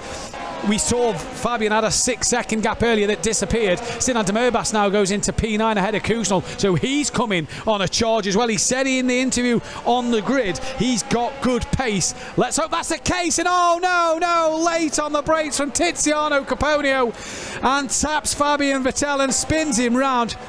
He gets well out the way, but has lost a place to Valverde, De Merbas, Kushnel, and maybe even Borja Zazo here. But for Tiziano Caponio there, a tap on the rear and spins him round. Michael Fry starts lap 6. David Seed once again gaining time over Yannick Pletcher, but Ciro Zambra took a second out of David Seed last time round. In fact, David Seed has got past Yannick Pletcher, so he's into P2 now on our timing screens. Ciro Zambra's now got past the pair of them and he's into P2 now. So David Seed as well drops down to P6. What has happened there? We're on board with Joshua Hader. There is Ciro Zambra. As cool as you like. But what happened to David Seed? He's now behind Sinan Demirbas. So his two championship rivals are both ahead of David Seed, and he's lost some... I don't know what has happened, but he got ahead of Yannick Pletcher and ended up behind a few of the cars. There is David Seed. Was it his own mistake, or did him and Yannick make contact? That's the question we don't know at the moment. Work to do now, though, for David. For Sinan Demirbas and for Ciro Zambra, they've really going to gain some points over David Seed here today. Sinan Demirbas only P7 at the minute. And is, while he's trying to catch Valverde, he's got to defend from David Seed, and this could be a crucial point in this. David Seed down in P8 at the moment. That'll give him 4 points to his name. It will give for Sinan Demirbas, he's P7, that'll be 2 extra points. And we've got James with us in the chat. And James, a great start, but it has kind of gone wrong since then. Yeah, man, it was not dissimilar to qualifying, actually. It's got pinged off on lap 1. Hopefully you're enjoying the racing here, though, at the moment, James. Oh, it's fantastic. Carry yeah, on. Oh, sorry, just to cut in, really David Seed then, up the inside past Sinan Demirbas. Contact a little bit was made there, but David Seed now moves himself into P7, and that is a fantastic job ahead of his closest rival, and now needs to head back after Ciro Zambra. David Seed then, P7. James, more of a learning session for you today then with the mishaps of earlier. Big time, yeah. I'm just treating this as more seat time, if I'm honest with you. It's great to be in the mix, but yeah, really, I need a lot more time in this before I start any serious racing. Either way, excuse me, all good fun. Either way, James, I'm glad to see that you are enjoying it. As here comes Borges Arzo then, trying to hunt down now after Fabian Vettel down in 10th place. This is for Vettel on the back of Kuznel for P9. And David Seed ahead of one of his rivals now, then that is one of the most important things for David Seed. In fact, what has happened to his closest rival, Sinan Demirbas, I didn't see him off track there, but is dropping down the standings. He's down in 14th place. So what has happened there to Sinan Demirbas?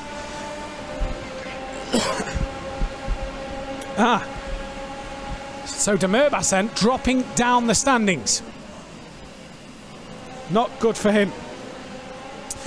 Being told by my broadcaster that he's had a spin and he's had a moment himself, so he's now coming back to hopefully gain some points in this race.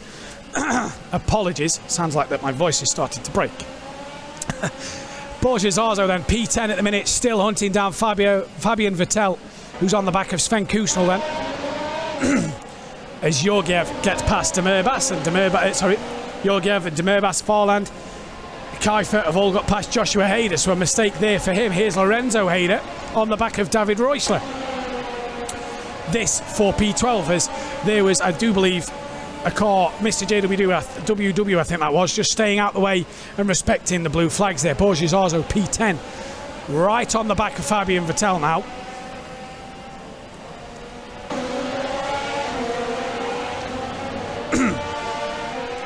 As here is Lorenzo Hader. Oh, just hitting that sausage curb a little too hard from himself there, and that just compromises his run a little bit down the start straight and towards turn 1. David Seed, fastest lap of the race, a 1:22.058. And he's on a charge now. Marcus Valverde, P5, has to do a lot to stay in this championship hunt at the minute. He'll be outscoring David Seed by a fair few points, only 4. Is that enough to keep him in it? I don't believe it is. But for Marcus Valverde, he's trying to hunt down after Fabian Meyer in P4. Ciro Zambra, by the way, is taking time out of Michael Frey. The gap is down to 3.3 seconds. Yannick Schmidt has got himself ahead of Fabian Vettel for P10 and 11 then. So Lorenzo Hader may look interesting. That here is David Reusler, who's lost out to Lorenzo Hader, and he can now set off after Fabian Vettel then. On the back of Lorenzo Hader, you see there is David Reusler in the background. And there's Vettel on the back of Yannick Schmidt, who had that earlier spin at turn 3, if you will remember, on lap 1, and is now trying to come back through. Here is Fabian on board with him. Bit of a wiggle through there. Careful, Fabian. Keep it under control. Nice and easy. He goes through the chicane and down towards the start straight. He comes once again. Fastest lap. Another one. David Seed on a real charge at the minute. Yannick Pletcher moves up to... Marcus Valverde has got ahead of Fabian Mayer. That's for P4 and 5. So some more points in the bag for Marcus Valverde there to try and keep him in this championship hunt. Fabian Vettel then P11 at the minute. Here is Valverde. Now needs to set after Yannick Pletcher. Oh, Fabian Mayer. Huge incident there. He's gone round, and Tiziano Caponio and David Seed have both got through. And for Fabian Mayer, he's losing a lot of places here. He's down to 13th, and he's now behind Reuschler, Hayder. Can he get on before Georgiev gets to him? I believe he has, and has rejoined, but we just changed to Fabian Mayer there, and a huge spin and collected another car. I believe that was David Seed, but David Seed has managed to carry on his way. David Seed now up into P6, so every time Valverde seems to make a place, David Seed gets one back. Fabian Mayer back ahead of Georgiev then. Now he's back up to racing speed.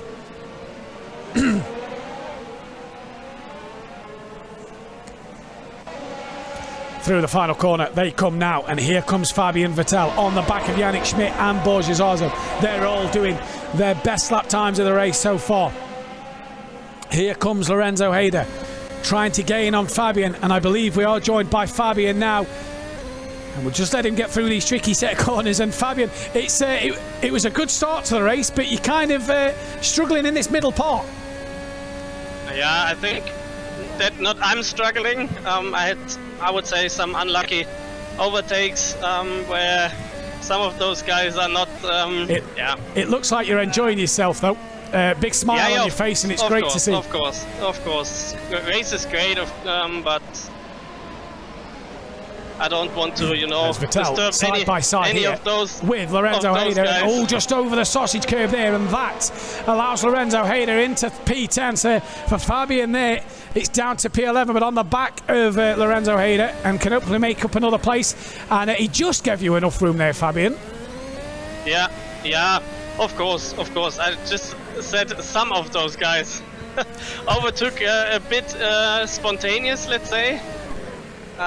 But yeah, that's how it is. That's racing, and talking about bad stuff. I would say it's fun and great to drive against those guys. Well, it's nice to see a smile on the face of both Fabian Vettel and JWW then, as down the start straight they come now. Yannick Schmidt on the back of Kusnel here, looking up the inside into turn 1. He looks. Contact made. Kusnel off. That's, 50-50, you'd have to say. I'm sure Race Control are going to take a look at that one, but there was a gap there, and Yannick Schmidt went for the gap. Did Kusnel turn in? Did Schmidt miss his braking? That's the question. You can't tell from the angle we saw. Either way, P8 for Yannick Schmidt, Kusnel P9. Vettel gets himself back ahead of Lorenzo Hayder here then, and Ciro Zamba out front has got the gap down to half a second, so he is really coming in for David Seed. He is struggling, although he's just got past Tiziano Caponio. So Ciro Zamba at the minute will, if it stays as it is, apologies, will score 18 points. David Seed, if it stays as it is, will score 10. That will close the gap up by 8 points, and that will really bring Ciro Zamba into this championship fight. Sinan Demirbaş still down in 15th. He's gaining on the cars around him. Even though Fabian Vettel and Mr. JWW aren't going to score points in this race, for Demirbaş, he's still got to make places up to get them points, as JWW there just misses the corner a little bit. Now Vettel once again all over the sausage curbs there, is being attacked by Lorenzo Hayder. And what has happened out front, because Ciro Zamba has taken the race lead from Mikael Fry and has dropped a second back already. So did Fry there make a mistake, because it was half a second the gap, and that gap has quickly gone and opened up for Ciro Zamba. So what happened to Mikael Fry there? Lorenzo Hayder gets back ahead of Fabian Vettel.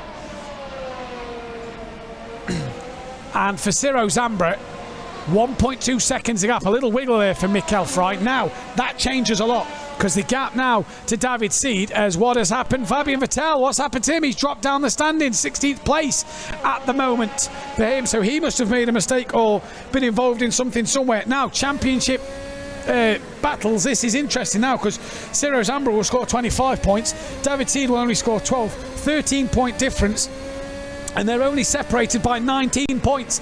So it is bringing this championship close together. This man, who was 12 points behind David Seed today, really needs to get into these points. And we're halfway through this race. We're over halfway through this race. And is that a desperation dive from De Murbas? A little bit of contact, nothing too aggressive. Past Georgiev he gets. P14 now on the back of Meyer. And he can see Reusler in front. And he's on that verge of the points. The problem is, if he gets past Reusler and Meyer, he's got some 3.5 seconds to Lorenzo Hayder. A big gap with time running out at the moment. Ciro Zambra out front has gone. 2.5 second gap. Yannick Pletcher is only a second behind Mikkel Frey now, so is Frey just starting to struggle at the end of this race. What is happening there? David Seed a second behind Marcus Valverde then, so he would love more points in this one. Obviously, the final classification will bring to you race control. We'll be looking at incidents already, I can guarantee you that one. And the full, this will be a provisional result. At the moment, we'll get you the full classifications when we know them, when the race is obviously done. But David Seed at the minute P5 and on his way to having his championship gap to Ciro Zambra cut short, and really cut short here. Here's Joshua Hayder then. Having he had a cracking battle, if you remember, back at Spa last time out, and he's having another solid drive here today. In P10, Ciro Zambra fastest lap.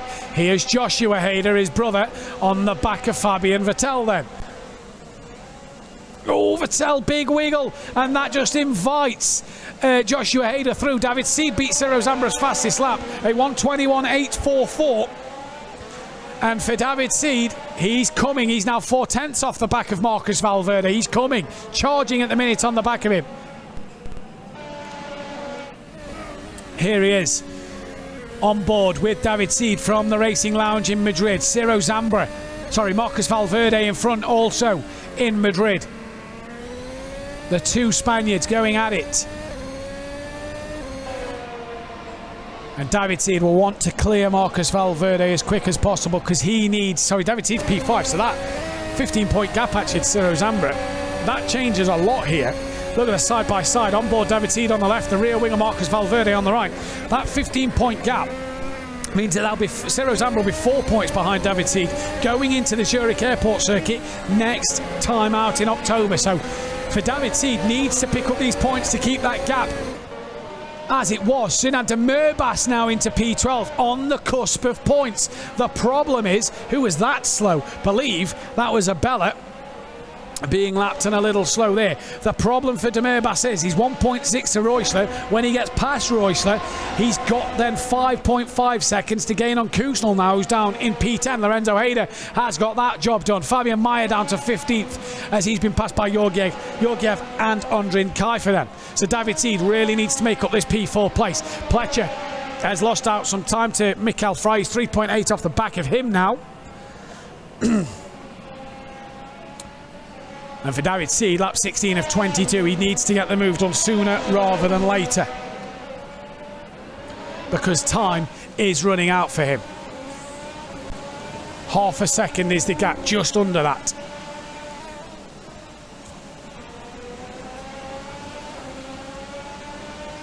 Sinan de Murbas within half a second of Reusler now, so he's trying to make up some time. I wonder if Kusnel's had a problem, because he's now 4.5 ahead of Reusler, so a bit closer to de Murbas. And de Murbas said in the interview before the race, he's got good pace here. He just seems to be a magnet at the moment. And we know that magnets attract, and he's attracted some trouble this weekend, and it's attracted trouble for his championship hopes, if you will. Mikkel Frey started to pick up the pace once again. He's pulling away from Yannick Pletcher. Does his personal best lap of the race. Loses a 10th to Ciro Zambra, but gains half a second over Yannick Pletcher. David Seed some 0.4 quicker than Valverde last time around, but just cannot get close enough. Valverde 1.7 off the back of Yannick Pletcher himself. So let's take a look at a replay at the start then, and this is what happened from Yannick Pletcher's point of view. He got a great launch, look, from that third row, already gained a position off the line, and you see there Fry covering off Vettel. There's Borgesazzo, and 3 into 1. What do they say? Doesn't work. And then it was just absolute chaos behind. Oh, and that's not what you want. A car spinning right in front of you. Look at Lorenzo Hayder here.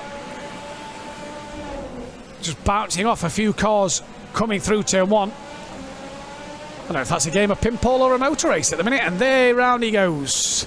And that is what caused a lot of the problems. And Andrin Kaifer de Merbas has got past Reuschler. P11 now needs to hunt after Sven Kusnel then, but he's got 5.7s in 5 laps. That is a tall order for Sinan de Merbas to even come away with a point in this race. David Seed has lost a bit of time to Marcus Valverde over the course of the last lap.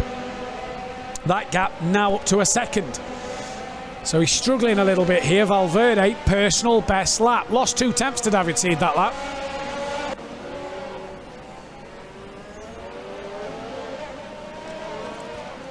Yannick Schmidt pumping in his fastest lap of the race as well.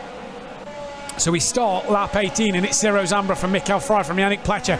That is your current top 3. But Marcus Valverde is within a second of Yannick Pletcher coming for a podium. And he's making a late charge here. Valentin Georgiev looking for a move on Reuschler into turn 1. Just outbraked himself a little bit there. You saw the car have a wiggle. That then invites Andrin Kaifer and Fabian Mayer into play here. A good little battle between this mid-pack outside the points of the minute. Sinan de Merbas 5.6. He's not really gaining on Sven Kusnel at all here, and this is really hurting his championship. David Seed now 1.2 seconds ahead of Valverde, and Valverde within 9/10 of a second to Yannick Pletcher. Huge tall order for Yannick Pletcher here. On board David Seed, gaining on the back of Marcus Valverde, who's gaining on the back of Yannick Pletcher. A bit of a wiggle there, a bit of a slide out the chicane for Valverde. Managed to hang on to it, but that'll make David Seed a little more interested here then.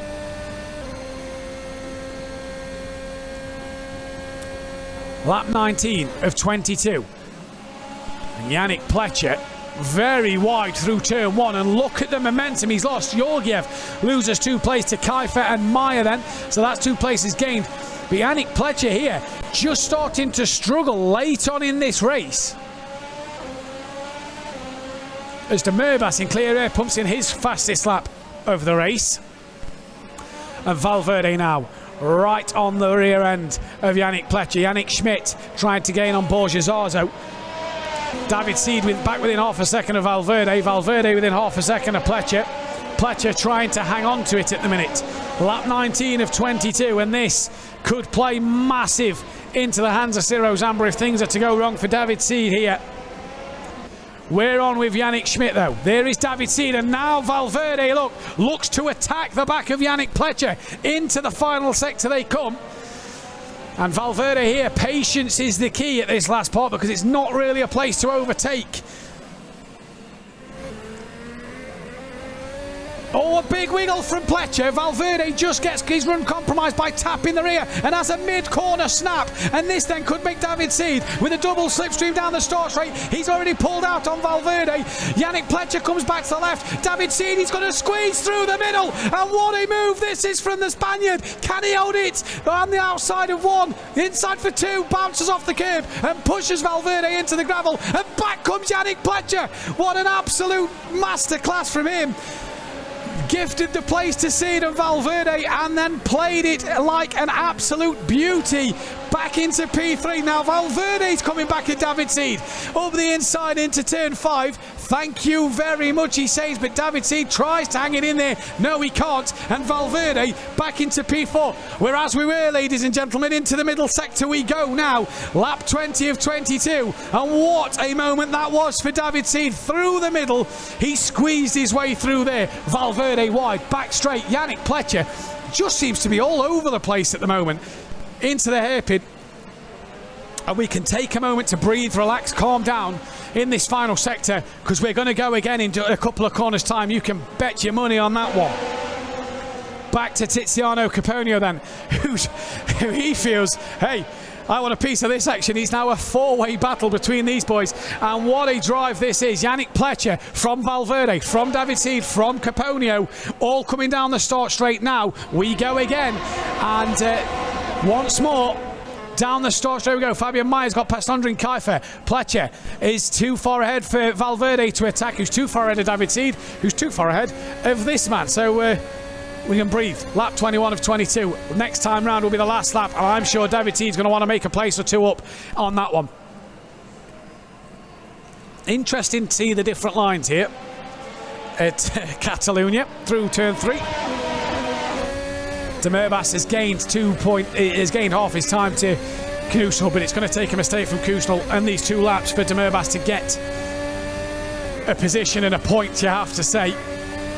Looking back from Valverde now, though, to this man, David Seed, P5.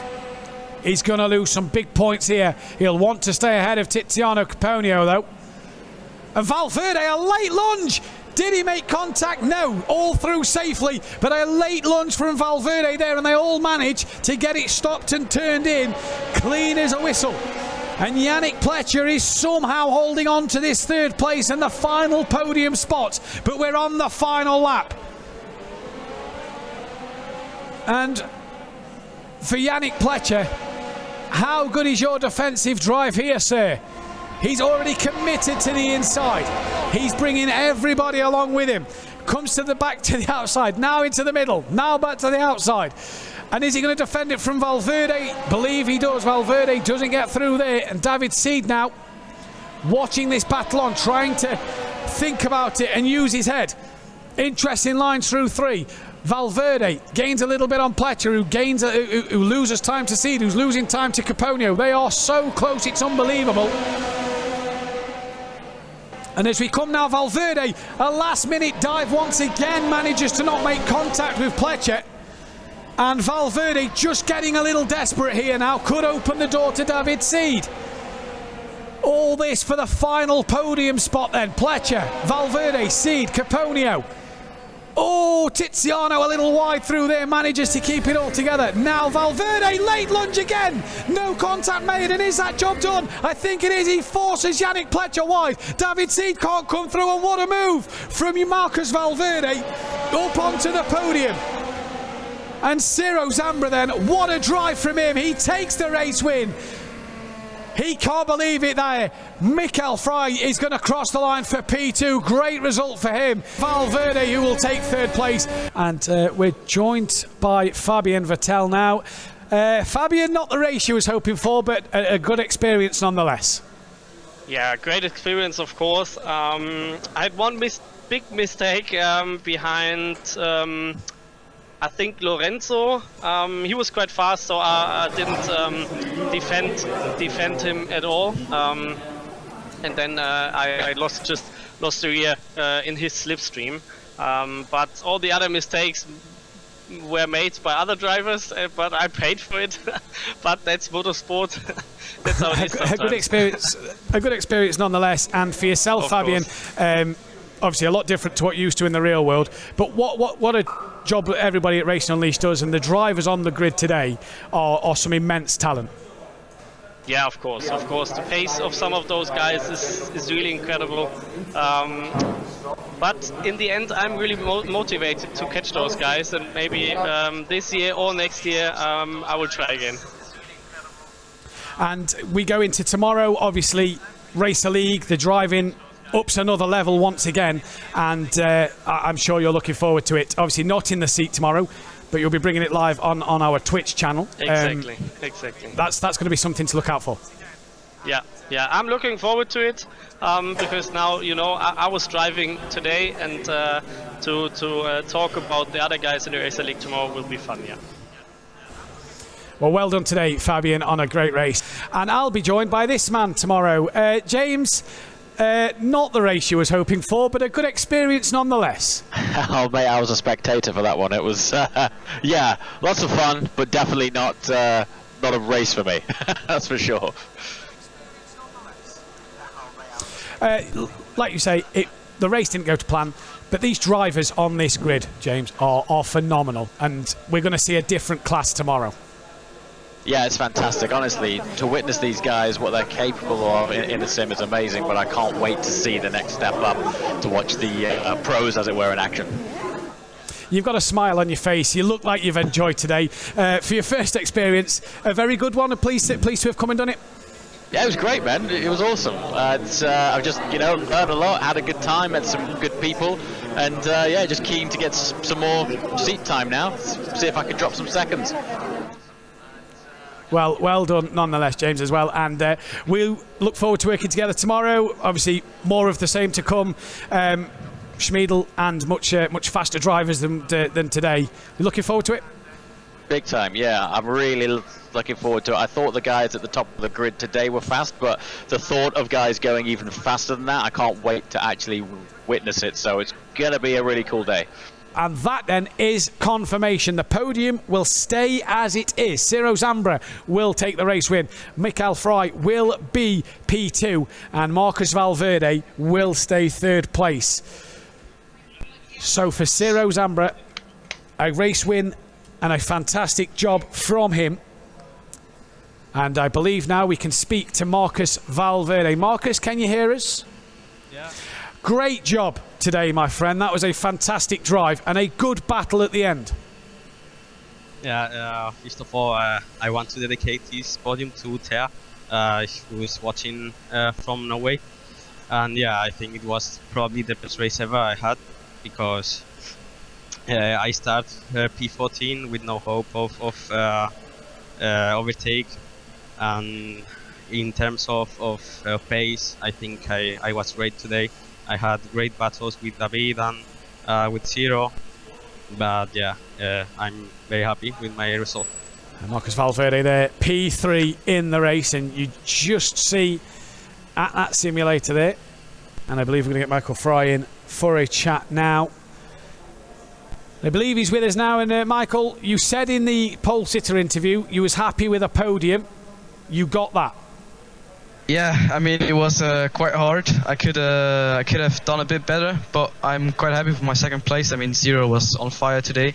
His pace was extremely fast, and so I hadn't the chance to fight against him. So I thought, okay, I let him go so I can go my pace again, and yeah, it worked out. Michael Frey happy with P2, and just a little pushing Ciro Zambra wide was what they obviously race control was looking at, and he can now climb out of the cockpit of the simulator. And I believe we're about to be joined by a very happy and emotional Ciro Zambra, who I think has just joined us now. And Ciro, that was fantastic. Yes, I'm really happy after that race, definitely. Talk us through it, because 10th on the grid, I bet you didn't think a win was possible. Yes, I didn't think that, especially on Barcelona. It's very hard to overtake, but I had the luck and I gave it my best and I won the race. And here at Madrid, ready for Marcus Valverde to take his P3 medal. Here to Camp Tall in the bottom right of your screen, there is Michael Frey being presented with his second place medal as well, and a very, very happy man. Ciro Zambra will be presented his medal by Mr. JWW and Fabian Vettel, I do believe, and it is number one. And Fabian Vettel, a high five, and the medal for Ciro Zambra. And what a job for him. Absolutely loving that. Round of applause from everybody, and for Ciro Zambra, P1. Hi, my name is Ralph Möller. I'm the Chief Fitness Officer of Racing Unleashed. For esports, sim racing, physical and mental fitness is important. 30 to 60 minutes of exercises per day are important for your success. Use your bike instead of your car, or just take a walk. There are no excuses. Running, cycling, swimming or gym. Just keep it going. So get fit and fast with a Gladiator. Racing Unleashed. See you soon. Thank you, Ralph. Okay, here then, the latest news. This is the lineup, the grid that we will see for Challenge 10 here at Imola. Mohamed Ramsey, P1, Joshua Hader, P2, Borja Sazo, P3, Nico Farland will go from P4. Then we find Ciro Zambra, ahead of Tyler Clausen, Mikael Frey, Marcus Valverde, Sinan Demerbus and Fabian Meyer. So a number of penalties have been issued following our knockout qualifying. Julian Machas Dalla Rosa, then it's David Seed ahead of Thomas Herzog, Guzman Migueles, Tiziano Caponio, Yannick Schmidt, Lorenzo Hader, Sven Nusel, Nico Honega and Valentin Georgiev complete that page of our grid, with Santiago Marco and Yannick Pletcher going from the back row of the grid. That is confirmed from race control. They looked at all the incidents that happened during knockout qualifying, and that is the grid that they have determined as being confirmed. So that's how the drivers will line up for the race to come, the final race in our championship for this year, for our Challenger League drivers. Who will take the honours at the end? There's 3 drivers in with a shout, and those 3 drivers, well, interesting where David Sid is on the grid, and alongside us once again in the racing lounge is Richie Muller, who I know has been in the simulator today. And Richie, I have to say, I am full of admiration for you, because you conduct your acting career and you have a real love of motor racing as well. The simulator looked like it was jolly hard work, but jolly good fun, Richie. Can I hear you? Can you hear me? Yeah. Yes, yeah, loud and clear. It's a lot of fun, but also very, very concentrated work on the sim. It's difficult with the brakes, so you have to find the right feeling. So you need a lot of rehearsals or practice. And for the future, I will come much often here to be much more confident, so I can next time take part of the race. So I told you before we decided to step out to keep the race clean. That's a very noble thing to do, because of course there is a championship, and I know that you have decided, as indeed you did when I commentated on you with the Carrera Cup, you don't want to get involved in any battles that may have an influence in terms of how the championship rolls out. That, sir, marks you down as being an absolute gentleman in my mind. Thanks a lot. Yeah. But for the future, I will much more practice, so I'm much more confident, so maybe I can be part of the next race. We, of course, all know and love your acting career. Where did this love of motorsport for you, Richie, come from? Was it as a child? Was it as you grew up? Or where was the nub of it? No, it's actually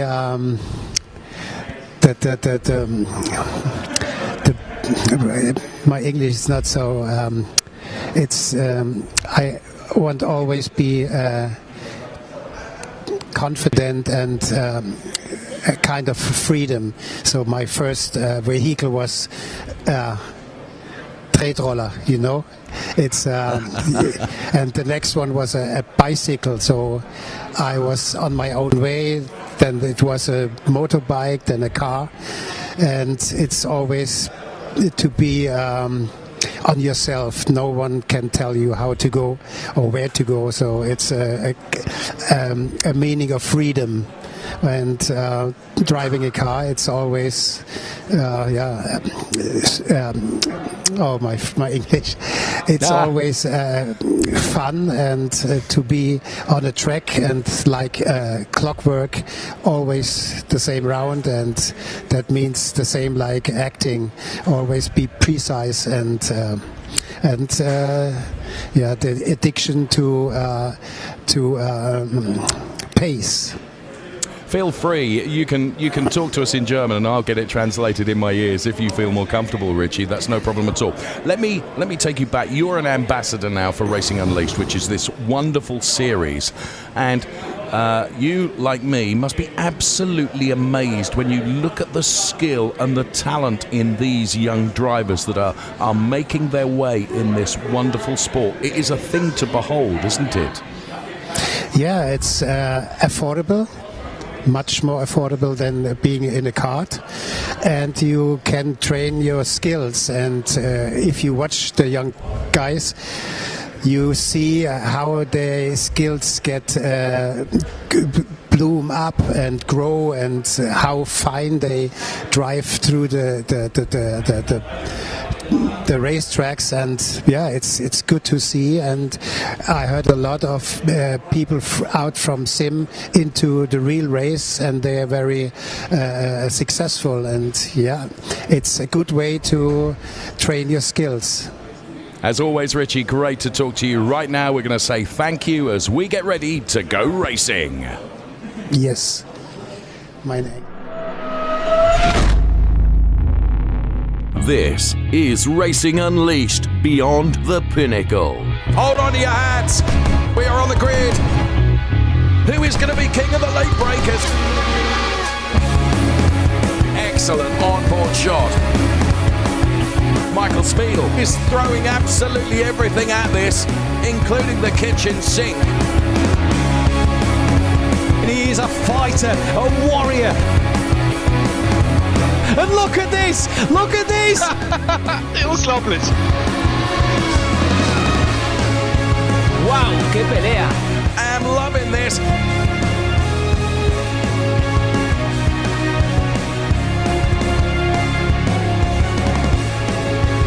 Take your hat off and give him a bow.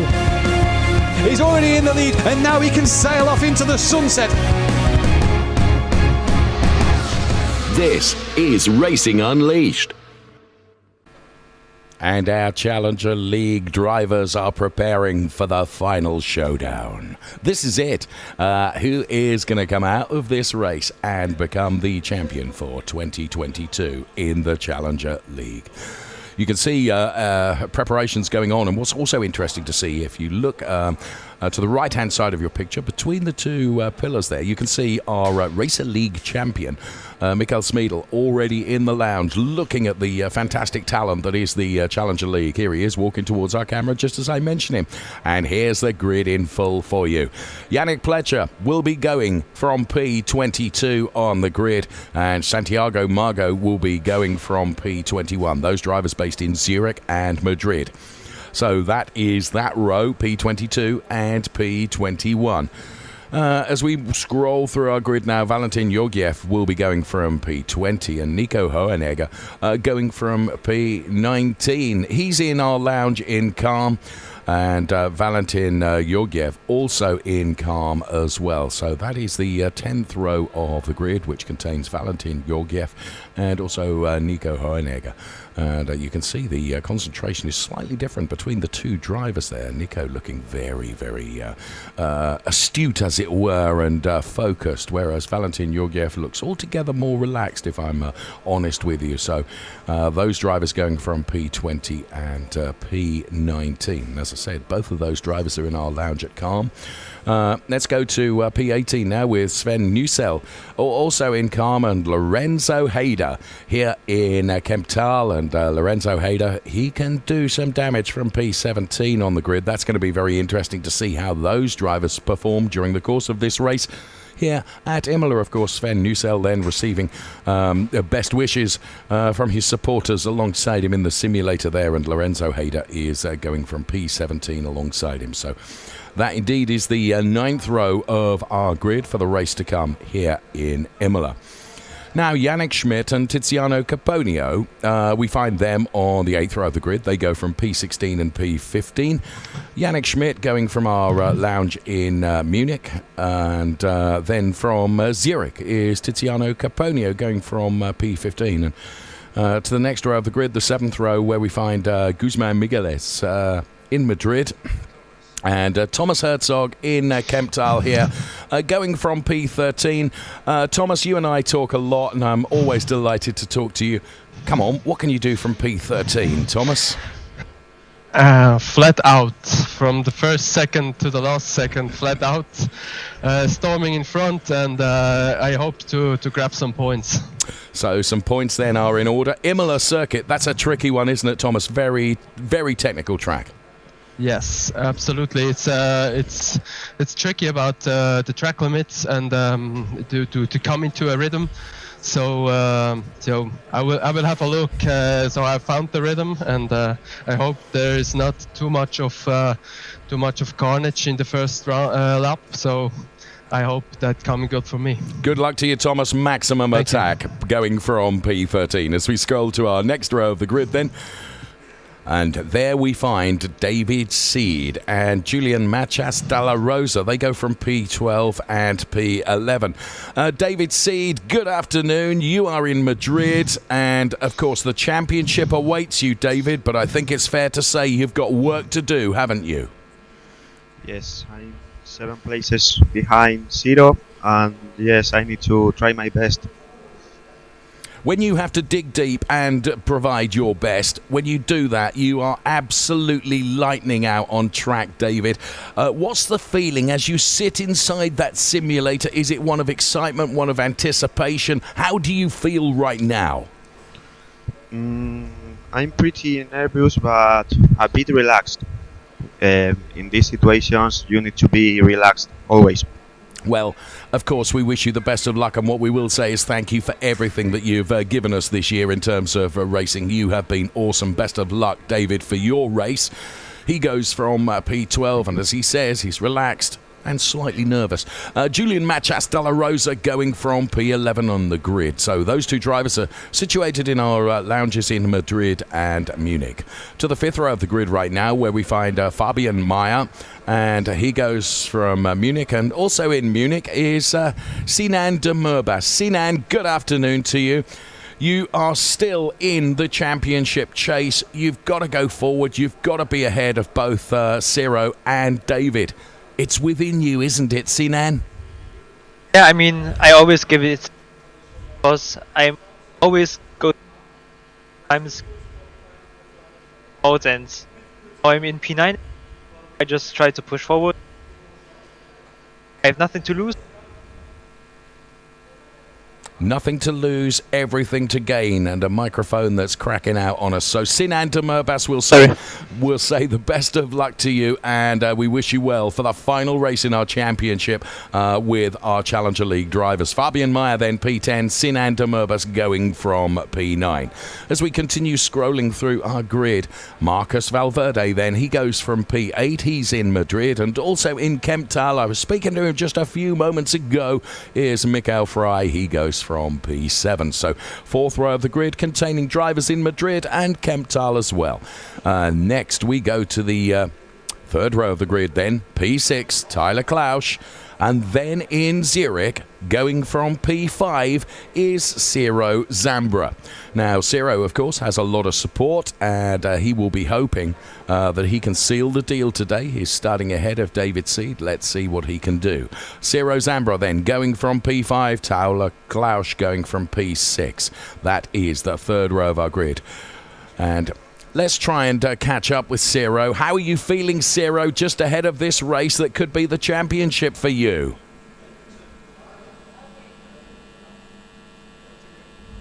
Ciro, I know you're talking, but for some curious reason we can't hear you. So let's try once again as you press various buttons on your headset there to try and connect with us, and we appreciate you very much doing that in preparing for the race. Presumably you can hear me, Ciro, but we can't hear you. No, well, we let you concentrate and focus on getting your act together for the race, Ciro, and we wish you the best of luck. Nico Farland going from P4, he's in Munich, and Borja Zazo then going from P3 on the grid. He's in our lounge in Madrid. So that's an awesome combination on the 2nd row of the grid, because both Nico Farland and Borja Zazo are awesome drivers. And let's see if we can check in with Borja Zazo right now. He's in Madrid. I hope you can hear me, Borja. And P3, of course, you would like to convert that into a race win. You've only got 2 cars ahead of you. Surely a race win is a possibility for you, Borja. Yeah, I hope so. I'm fighting for the top 10 on the championship overall, so I just I hope to do my best this race. You always do your best, and you always deliver great racing. We wish you the best of luck, Borja. Thank you so much. So Borja Zazo then, his aspirations going from P3, and as I said, Nico Farland going from P4. Please forgive the extraneous noises as we head now to the front row of the grid. It's P1 and P2. Joshua Hader, a brilliant knockout qualifying for Josh Hader. He goes from P2. He's in Kemptal. And Mohammed Ramzi going from P1. Pole position, Mohammed. Obviously, you want to convert that into the race win, don't you? Yep, absolutely. Yeah. I will try my best and see how it goes. There's a great atmosphere in the lounge there in Munich. Best of luck to you, Mohammed. Stand by. Thanks a lot, Dave. We are Thank you. about to go racing. This is the Challenger League then, and our grid is complete. All the cars down there lined up on the grid. Who is going to be the champion at the end of this race? Hold on to everything that's loose fitting. Let's go racing. Lights out, and away we go. So this is the Challenger League then, and we are at Imola, where the start-finish straight very, very quickly leads you into the first turn, the Variante Tamburello. It's something of a funnel and an awful lot of opportunity, as you can see, for drivers to run wide. And we're on board with David Seed, who does take avoiding action initially and then gets tagged by a car from behind. He does keep it pointing in the right direction. So David Seed, who really needs to finish ahead of Ciro Zambra, who's currently running in P4, and David Seed overtakes another car. I think that's Thomas Herzog, or is it Fabian Meyer that he's got past? Sinan Demurbas is running in P7. He's got by Thomas Herzog. So Ciro Zambra then, and Mohammed Ramzi had a torrid start and was overtaken by Joshua Hader and Nico Farland. But Ciro Zambra then, as we kind of watched two races in the same race, if you forgive me, because of course there's the race for the race result, and then there is the championship result, and Ciro Zambra finds himself in a podium place now because he has got by Mohammed Ramzi and finds himself in P3, chasing down Nico Farland and Joshua Hader. So, this is the very start of the race, and it seems ridiculous to talk about it, but if everything finished the way it is now, surely Ciro Zambra would be champion. David Seed then, with lots of overtaking to do, finds himself down there in P16, and he gets a tag and is turned around. So it's going from bad to worse for David Seed. This really is not his day here in Imola. So David Seed does once again get it pointing in the right direction. It's the second time he's had to do that. So a really, really difficult opening lap for David Seed, and for Ciro Zambra, it's really coming to him here because he's got Nico Farland ahead of him.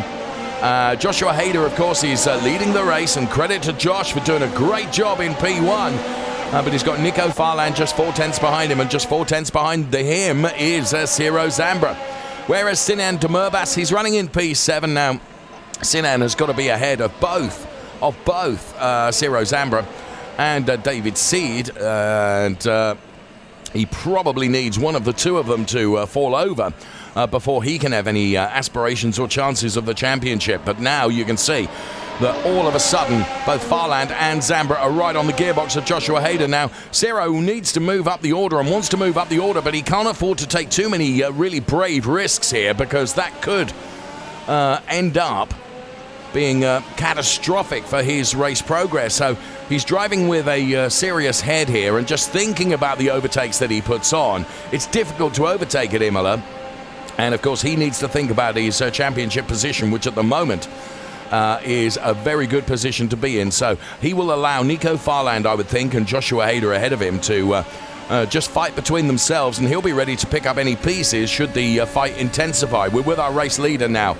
There he is inside the cockpit of the car, Joshua Hader from Kemptal. He runs a bit wide. That opens up an opportunity to Nico Farland, also potentially to Ciro Zambra, who momentarily runs out onto the grass but holds it together. So Ciro Zambra, they remain P3, Nico Farland remains P2, and Joshua Hader remains in the lead of the race. So how is David Seed getting on? Well, it's P18 at the moment. He's got Valentin Georgiev ahead of him. This is Nico Farland running in P2, going through Acqua Minerale as you climb uphill now. And he is in an unenvious position where he's trying to attack and trying to defend also. So Nico Farland then right in the middle of this Racing Unleashed sandwich, if you like, for P1, P2 and P3, and Nico Farland currently running P2. We're on board with Ciro Zambra, who just showed his face to the inside of Nico Farland, but thought the better of it.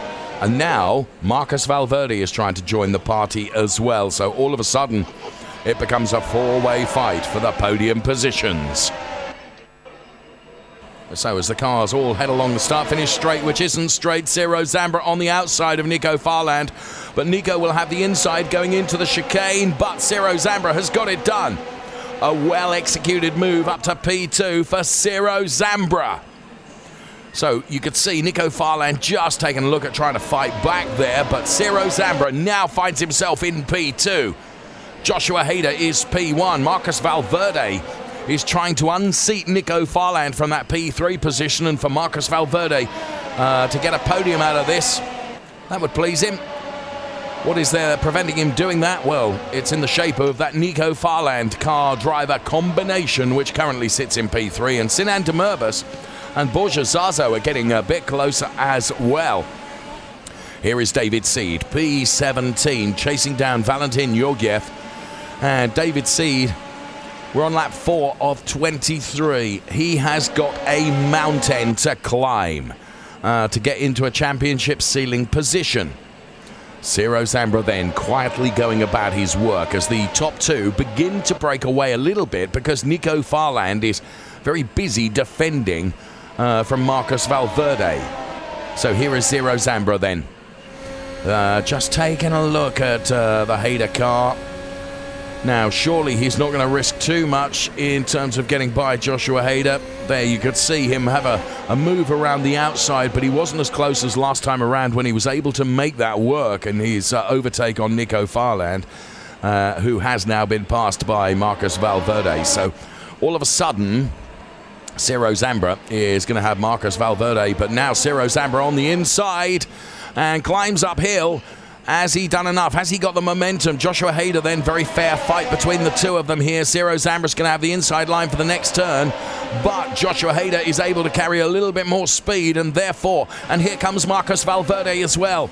So Ciro Zambra, if he's going to do this overtake, he's got to get it done, because Marcus Valverde's in his own race, and he's focusing on what he can take out of this race. And there you could see hard onto the brakes for Ciro Zambra.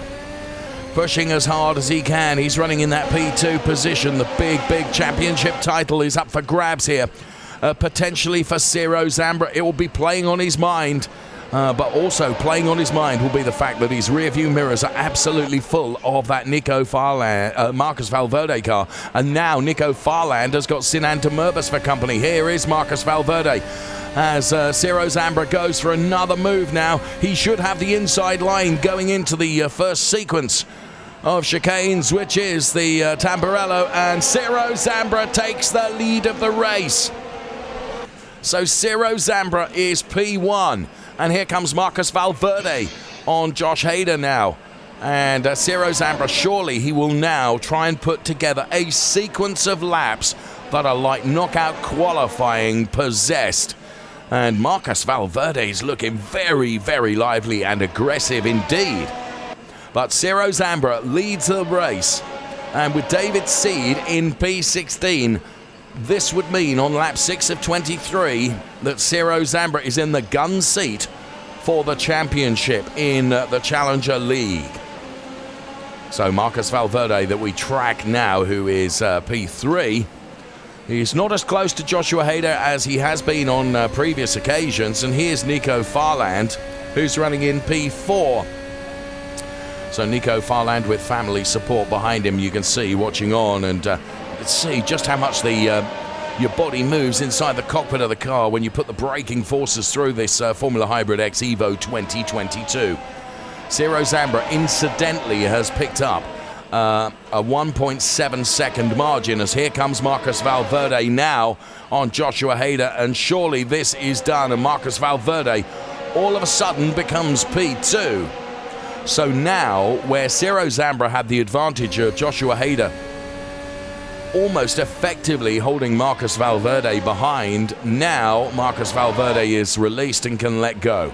Incidentally, just put this into your back pocket of information. David Seed has just set the fastest lap of the race, but he is languishing down there in P16. Here's Nico Farland, as you can see ahead of us. Joshua Hader is coming back at this car that has taken away his P2 place. Marcus Valverde, well, Marcus now has put just a couple of 100ths between himself and Joshua Hader. And now, of course, Nico Farland will be looking at trying to find a way past Joshua Hader. Very quietly, Sinan de Murbas has found himself in P5. So Sinan de Murbas is in a good points-paying position. It wouldn't alter the outcome of the championship if Ciro Zambra remains P1. But should any disaster befall Ciro Zambra, then it could change. I'm not going to even try and do the mathematics in my head, but here comes Nico Farland then on Joshua Hader. A little tap between the wheels, but of course Nico has got the incorrect outside line, and look at that, in his quest to try and get by, he's left himself vulnerable to Sinan de Murbas. And not only that, Borja Zazo is looking very lively here. So this is Sinan de Murbas, really involved in this battle at the moment, running in P4 currently. Now, of course, he would need to finish ahead of Sinan de Murbas, and ahead of Ciro Zambra. And for Ciro Zambra to really drop down the order, for mathematically Sinan de Murbas to still be in with a championship shout. On lap 8 of 23, Borja Zazo, P5. Climbing up the hill towards the chicane. Running in P12 is Lorenzo Hader, who's just been overtaken by Yannick Pletcher, who moves from P12 to P11. Tiziano Caponio completes the point scorers, running in P10 at the moment. So just to give you the update of who is where, it's Zambra from Valverde, and then it's the brother of this man, Lorenzo Hader, Joshua Hader, who's running in P3. Sinan de Murbas, Borja Zazo, Fabian Mayer, Nico Farland, Thomas Herzog. Then it's Migueles and Caponio completing the top 10. Joshua Hader then. Well, you can see the pace advantage of the two drivers ahead because they've virtually disappeared up the road. And then you get a real gaggle of these three fighting over this place at the moment. Fabian Mayer, who's currently P6. Borja Zazo is P5. And Nico Farland then. Well, good move by Nico Farland to make sure that he could pitch the car on the inside line. Fabian Mayer is coming back, and also trying to play into this too is Thomas Herzog. We are in the final race of our Racing Unleashed Championship for our Challenger League drivers, and we are at Imola, and we are on board with Thomas Herzog, who's running in P8. Situated in our lounge here in Kemptal, as you can see, he really wrestles the car through the chicane, and Thomas Herzog P8. Ahead is the car of Fabian Mayer and Nico Farland just beyond that car. Ciro Zambra has got 3.3 seconds margin over Marcus Valverde, P1 and P2, and sets the fastest lap. As he can do, of course, he's got a completely clear track ahead of him. So Ciro Zambra is on a mission here. His knockout qualifying where he needed to deliver, and he did deliver, and Ciro Zambra now finds himself P1, and that would be enough. David Seed, P14, he's got our pole sitter ahead of him in P13, Mohamed Ramzi. And here is our race leader, Ciro Zambra, looking as cool as ever. Such a hugely talented young man. Look at the speed with which he attacks this very technical Imola circuit. Yannick Pletcher in the points in P10. He has Migueles ahead of him. Behind him is Tiziano Caponio, whom he has just overtaken. So good driving from Yannick Pletcher. Another driver with a mass talent that we are really beginning to see. His racecraft during the course of this season has been awesome to watch, and Yannick Pletcher doing a very good job in P10. Ciro Zambra extends his lead by another tenth or so over Marcus Valverde, as Yannick Pletcher gets a little bit closer to Migueles ahead in P9, and in turn he of course has Thomas Herzog in P8 ahead of him, as Ciro Zambra sets another fastest lap and adds another tenth to his gap between himself and the P2 driver, which is Marcus Valverde. So Yannick Pletcher now to the inside.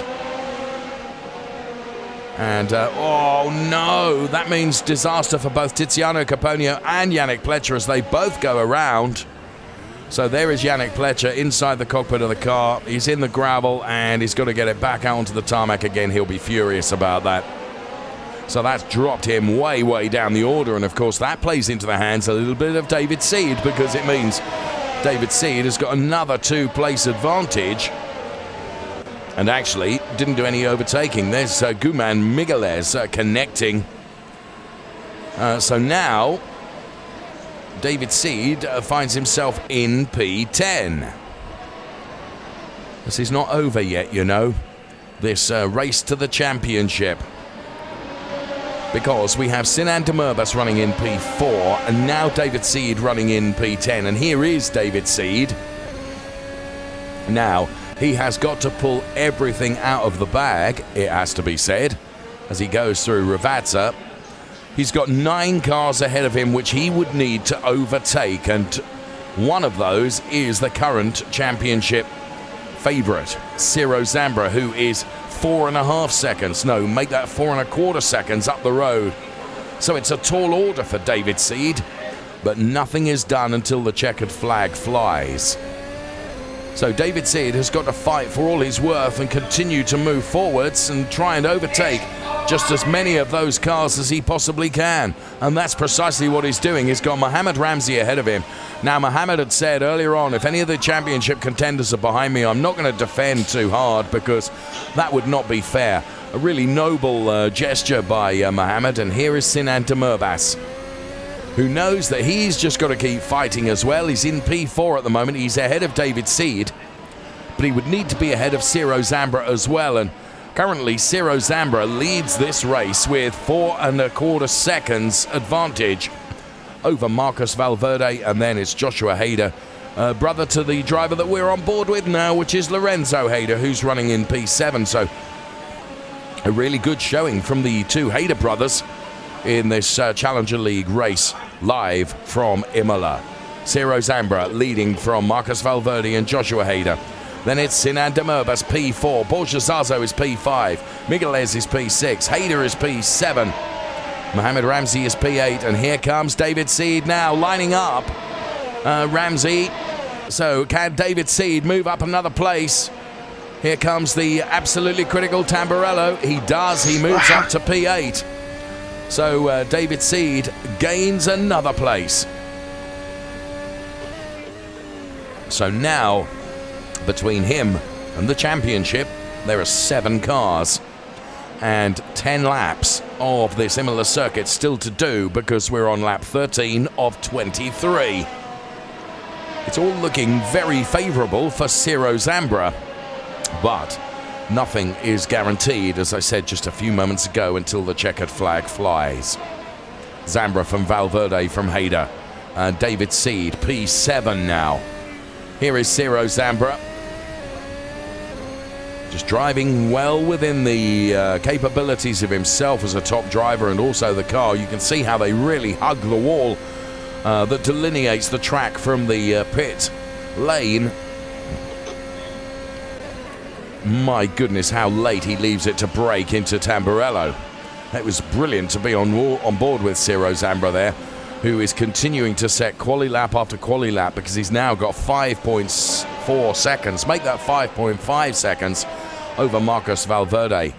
So Mohamed Ramzi now runs in P14. He's got Tyler Klausch and Mikael Frey behind him. But Ciro Zambra is leading from Marcus Valverde and Joshua Hader. They are the top 3 at the moment.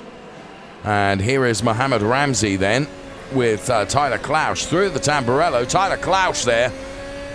Brilliant move, and he's made that work. Absolutely brilliant to watch that. And we were on board with Tyler Klausch as he executed that somewhat unorthodox but Absolutely critical, clinically critical overtake on Mohamed Ramzi.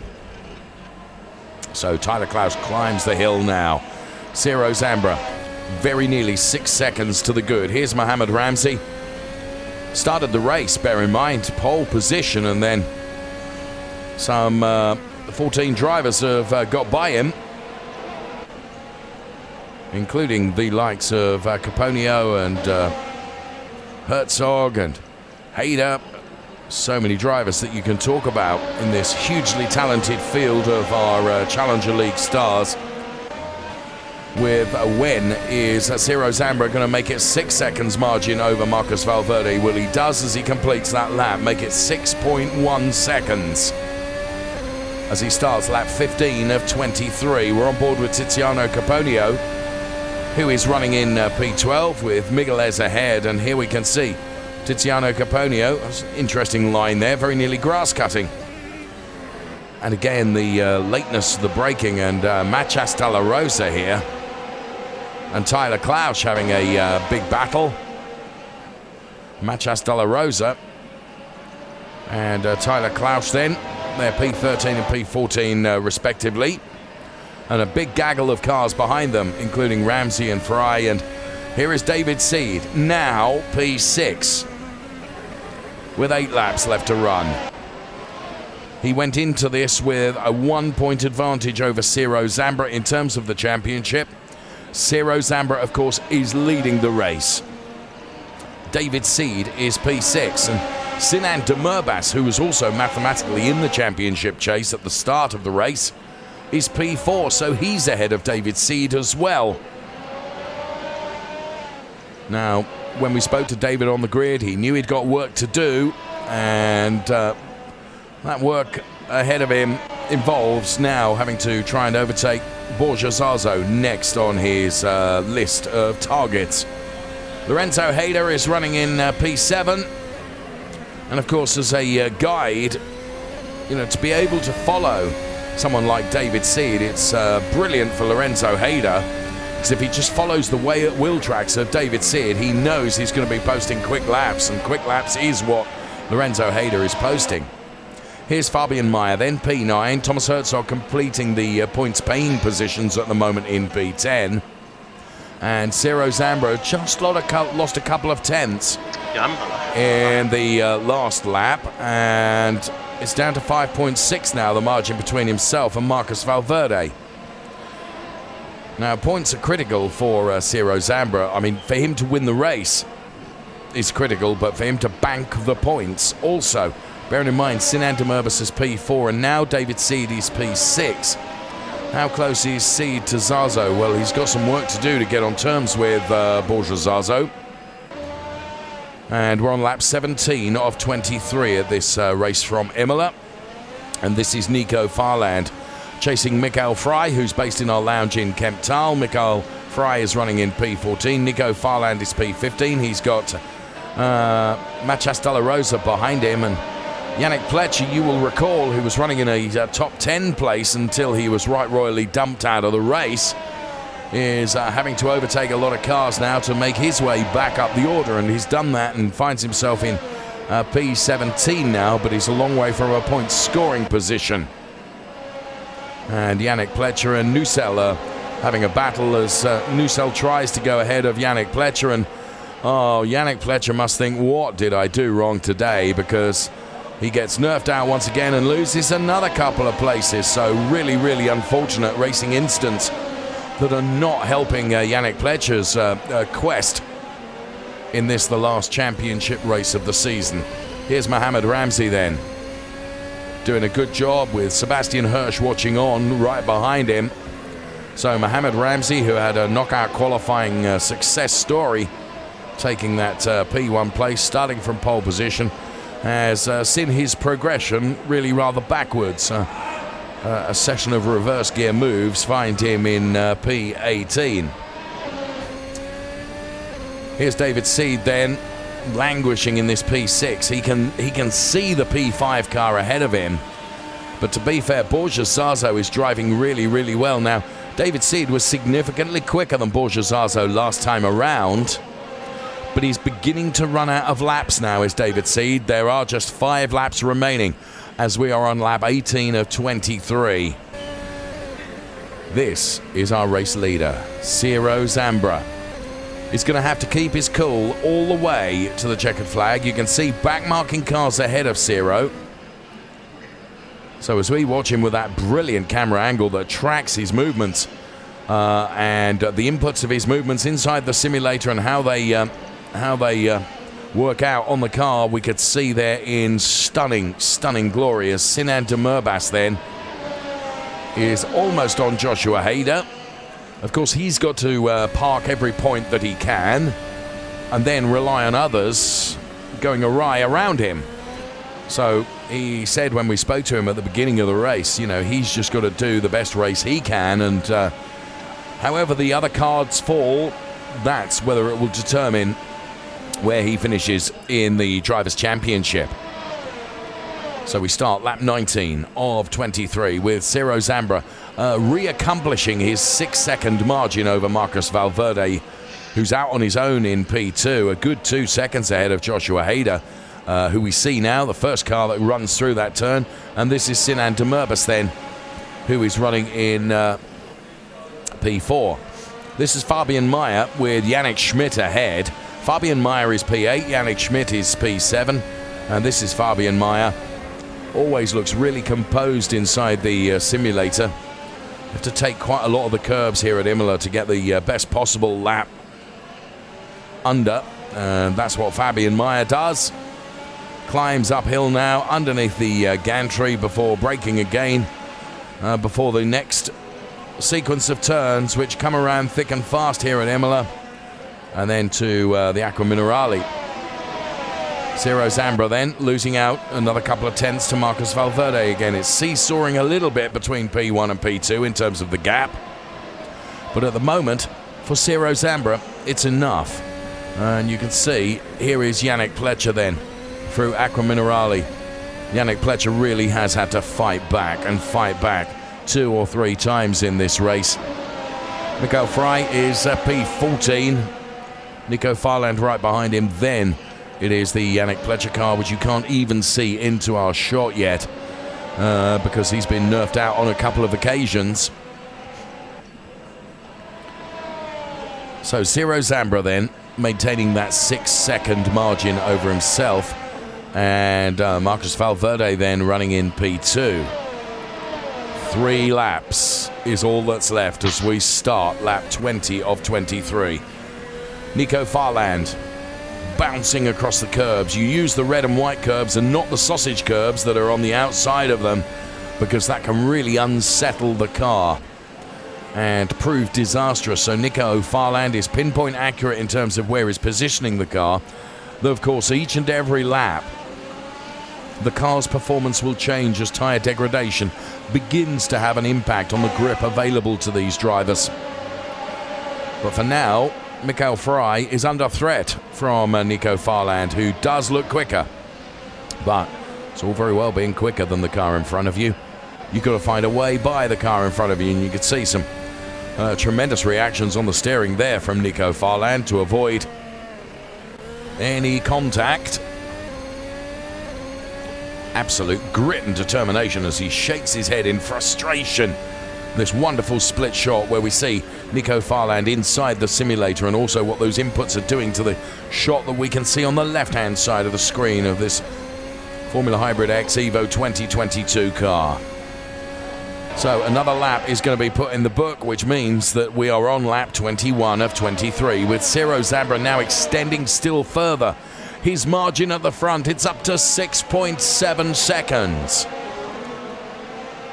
David Seed has narrowed it to Borja Zazo to just 4 tenths now, but he's got to find a way by. And let's split the screen here. On one side, one battle is with Nico Farland. On the other side is David Seed within bouncing distance now of Borja Zazo. But for David Seed, the laps are counting down really rather too quickly for him. Now Ciro Zambra sets another fastest lap, a sub 120, a 119.808 comes from Ciro Zambra. which means he extends still further his lead in that P1 position. Up to 7.2 seconds for Ciro Zambra. David Seed hugging the Armco on the pit wall in his quest to try and get on terms with Borja Zazo. Lap 22 of 23. Nico Farland takes to the curbs and goes through on Mikael Frey. As the Challenger League, the final race of the championship, begins to reach its conclusion. We have the remainder of this lap plus one more. Nico Farland under threat as Mikael Frey tries to come back, taking a completely different line. Yannick Pletcher is trying to buy into this fight as well. Yannick Pletcher, who's been so royally dumped out. A bit of a sideways moment there for Nico Farland, and an even bigger sideways moment as he takes to the grass, and that drops him down the order, so that plays nicely into the hands of Yannick Pletcher. We are now on the final lap of the Challenger League Championship Race 10 with Ciro Zambra P1, Marcus Valverde P2, Joshua Hader P3, Sinan Demirbaş P4, David Seed P6. If it all finishes this way, I think Ciro Zambra has done enough to seal the championship. However, race control will be taking a look at all the incidents that went on during the course of the race. I don't think I saw anything that would impact or affect Ciro Zambra, but I don't know. And therefore, it's never done until it's absolutely confirmed. But I think Ciro Zambra, he cannot do any more than win the race. And he's leading the race by 8.5 seconds. It's a margin which is almost unheard of in Racing Unleashed, because it's so close and so competitive, particularly in the Challenger League. But he's got 2 more turns to do. He's through the first one of those, which is Ravazza 1. That is Ravazza 2. He heads now towards the checkered flag. Surely Ciro Zambra has done enough to become champion as he takes the race win. Ciro Zambra crosses the line, P1. The applause erupts around him in the lounge in Zurich. Now, I don't wish to be anything other than accurate, but I think that Ciro Zambra has done enough. I can't see anything that would get a penalty for Ciro Zambra. David Seed is going to finish P6. Sinan Demirbaş has crossed the line P4, and you can see, I think the look says it all on the face of David Seed. He's been such a valiant competitor all season long, and he came into this final race with a margin of just 1 point ahead of Ciro Zambra. And Sinan Demirbaş mathematically was also in the championship chase as well. But barring complete and total confirmation from race control, which quite clearly I can't give you, I think Ciro Zambra has done enough. Marcus Valverde P2, Joshua Hader will be thrilled to take P3. Sinan Demirbaş P4, Borja Zazo P5, David Seed P6, Yannick Schmidt P7, Fabian Mayer P8, Lorenzo Hader P9. And there is Marcus Valverde being congratulated. And rounding out the top 10, a good finish for Thomas Herzog in the points, P10. So we await. There is Joshua Hader. First person over there to congratulate Joshua will be his brother Lorenzo. A fine drive indeed. So the checkered flag has fallen on the final Challenger League race in the championship season. All the racing isn't done. Bear in mind there's still the battle for glory to come. But in the meantime, this race, which was utterly critical, has been won by Ciro Zambra. We assume. That's how they crossed the line. I can see steam coming off the race control pit perch already as they take a look at everything. But I don't think I saw anything that would question Ciro Zambra's title aspirations. But it remains to be seen. There is Ciro Zambra. I was talking to him just yesterday, And you can see the congratulations being offered to him as far as everyone is concerned. Ciro has done enough. He did a great job in qualifying. He followed up that great job in qualifying with a fine race as well. And takes on board some well-deserved liquid. There's jolly hard work in those simulators, and racing at Imola in particular, which is such a technical circuit.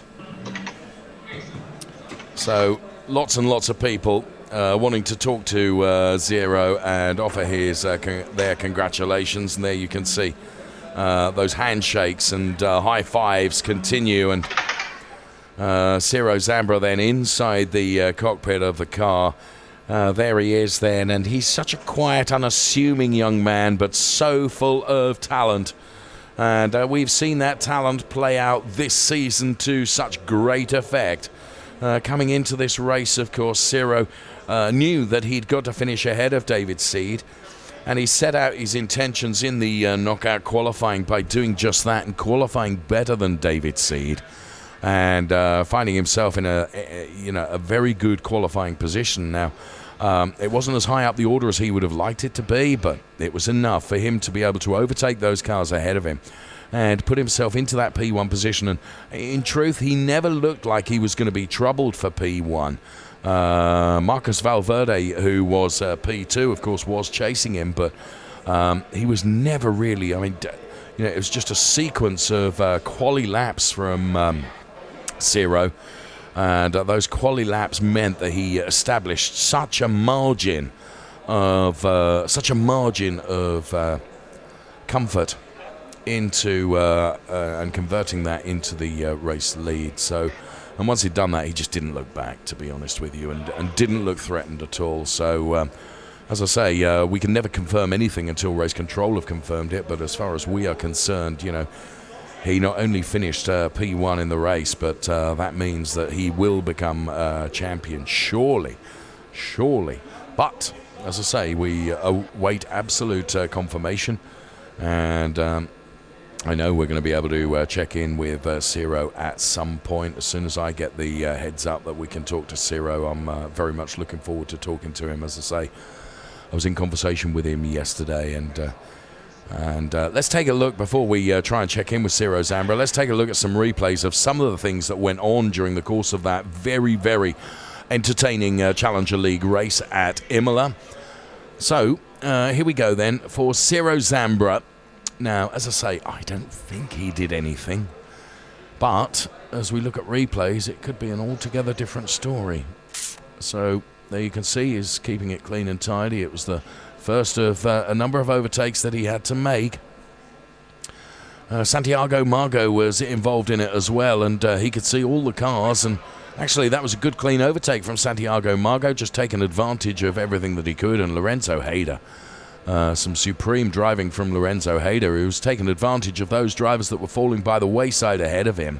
And Machas de la Rosa was involved as well, and there will be doubtless some replays of a number of drivers, and well, there you could see something of a catapult effect on a number of the drivers there, and good avoidance from some. Now, Thomas Herzog, of course, has finished the race in the points, and well, he was completely unsighted there, and I would suggest he had no alternative but to run into the back of the car ahead of him. And Yannick Schmidt, with initially a very, very good overtake, it all turned horribly wrong very quickly. Valentin Georgiev we're on board with, and as you can see, a love tap on the back of that car meant a domino reaction with a number of other cars as well, as 2, 3 ended up going sideways and spinning around. And Sven Nusel then on the inside here, and open wheel cars, of course. This is Tiziano Caponio then, saw the gap, went for the gap, good avoidance, and Tiziano Caponio was able to make that overtake his. Yannick Schmidt then deciding to shortcut and come back out onto the tarmac one more time. I sound like a Daft Punk record, don't I? And there we have it. So the replay's done and dusted. Mikael Schmiedel then, who is the Racer League champion, you can see walking away there, and it's brilliant to see Sebastian Hirsch there is there, and Richie Muller as well, who of course took part in the gear up session earlier on today in the simulator, so much enjoying his ambassadorial role with Racing Unleashed as we go beyond the pinnacle and have gone beyond the pinnacle for 2022. In my opinion, we are looking at the Challenger League champion, but it is only my opinion. We await absolute confirmation from Race Control, of course, because they are the people that determine whether anything went on during the course of that race that could deem my interpretation of it incorrect, but I sincerely hope not. So there we are. We're looking at Ciro Zambra, who did everything that he could do in the course of the race. He had to win the race. Well, he had to finish ahead of David Seed, come what may, and you're not going to finish any better than P1, and that's precisely what David... unfortunately for David, that's exactly what Ciro did. Ciro Zambra then in our lounge in Zurich. We're just awaiting checking in with him in due course. There you can see Race Control. In the middle of the Race Control panel, the three people panel that you can see there is our driver, and that is Carl Wendlinger. I am hearing that Ciro Zambra, I can say, is definitely the 2022 Challenger League champion. His face will erupt into a smile. Ciro Zambra, well done. What a race, friend. You were brilliant, Ciro.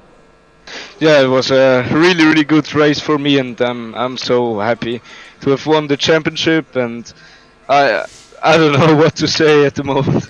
Well, do you know what? When you and I were having a conversation yesterday, I said, how are you feeling about your championship aspirations? And you said to me, Ciro, Dave, I don't know, I've just got to do the best I can do. You're so, I'm not going to say lacking in confidence, but you were taking nothing for granted. But in my opinion, Ciro, you won that championship during knockout qualifying today. That's my view.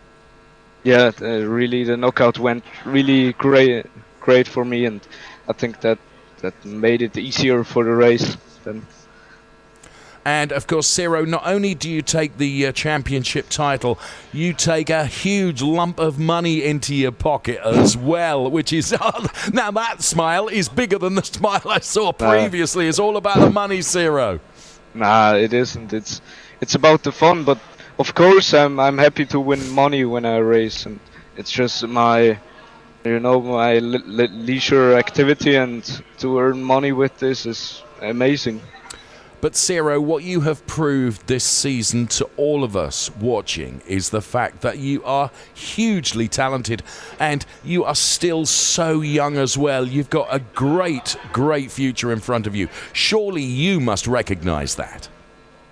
Yeah, I'm just gonna do the best of the situation and maybe try to get some good results next year, probably in the Racer League. That would be amazing. I think it's inevitable that you will be elevated to the Racer League, Ciro, that's for sure. But listen, friend, I'm sure we're going to speak to you again before the program is over, but from my side, you're a hugely talented young man. You're always great fun to talk to. You have delivered today in bucketfuls. Congratulations, Ciro. Thank you so much, David.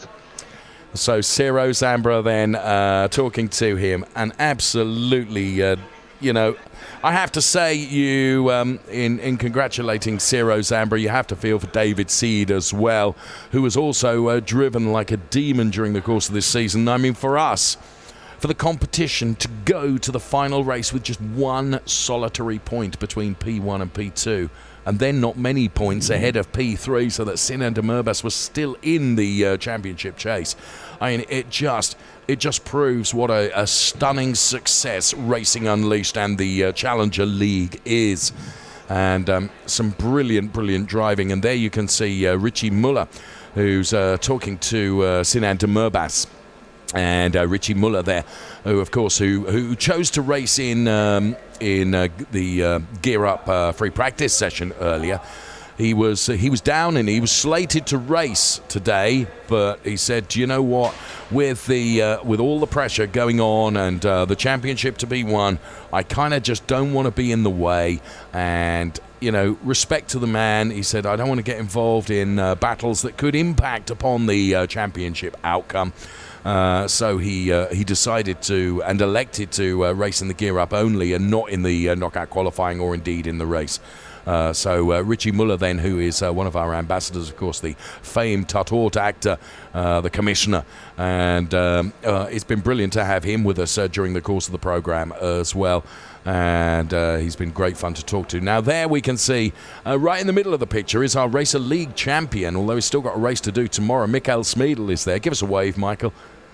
Or don't. And to his left-hand side, we're all absolutely delighted to see Sebastian Hirsch, who, as you can see, suffering from some injuries not brought about by racing.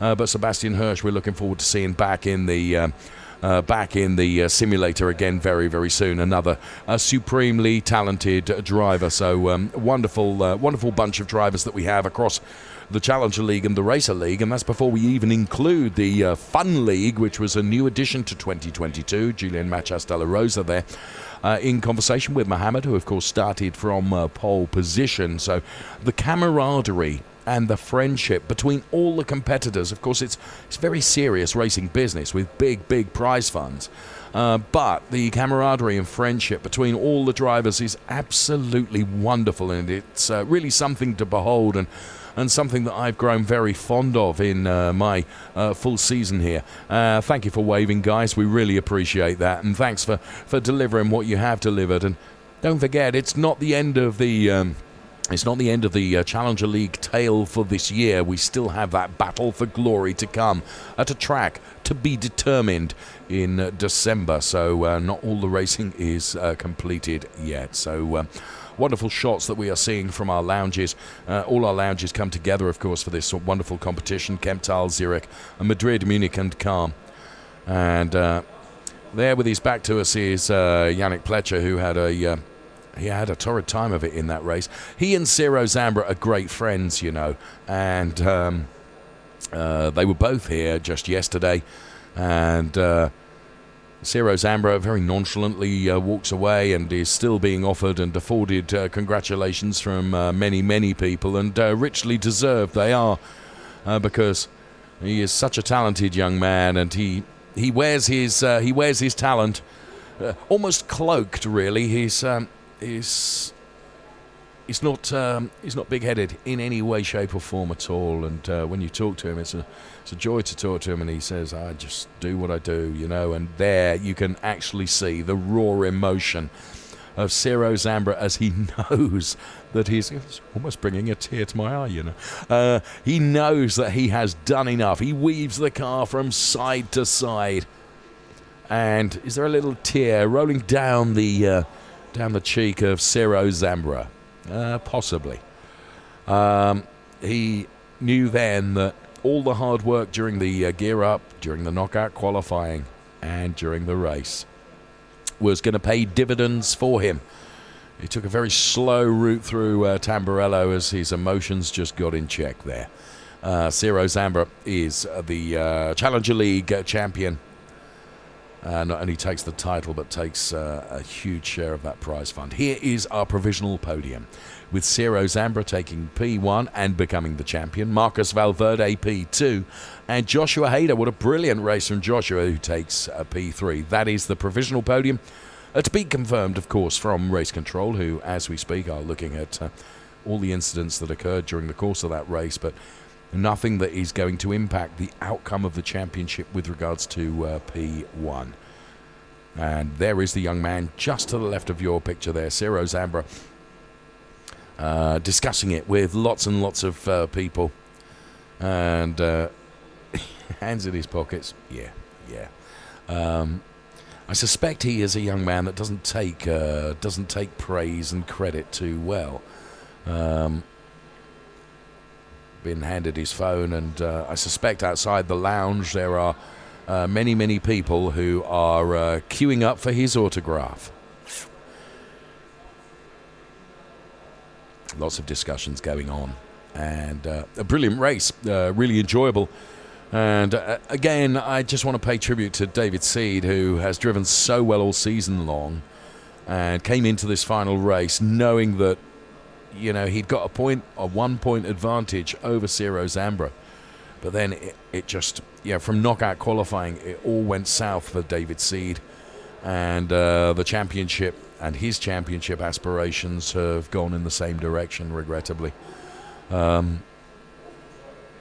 we have it. Motor racing is beautiful, but it can be oh so brutal as well. And of course, there can only ever be one winner.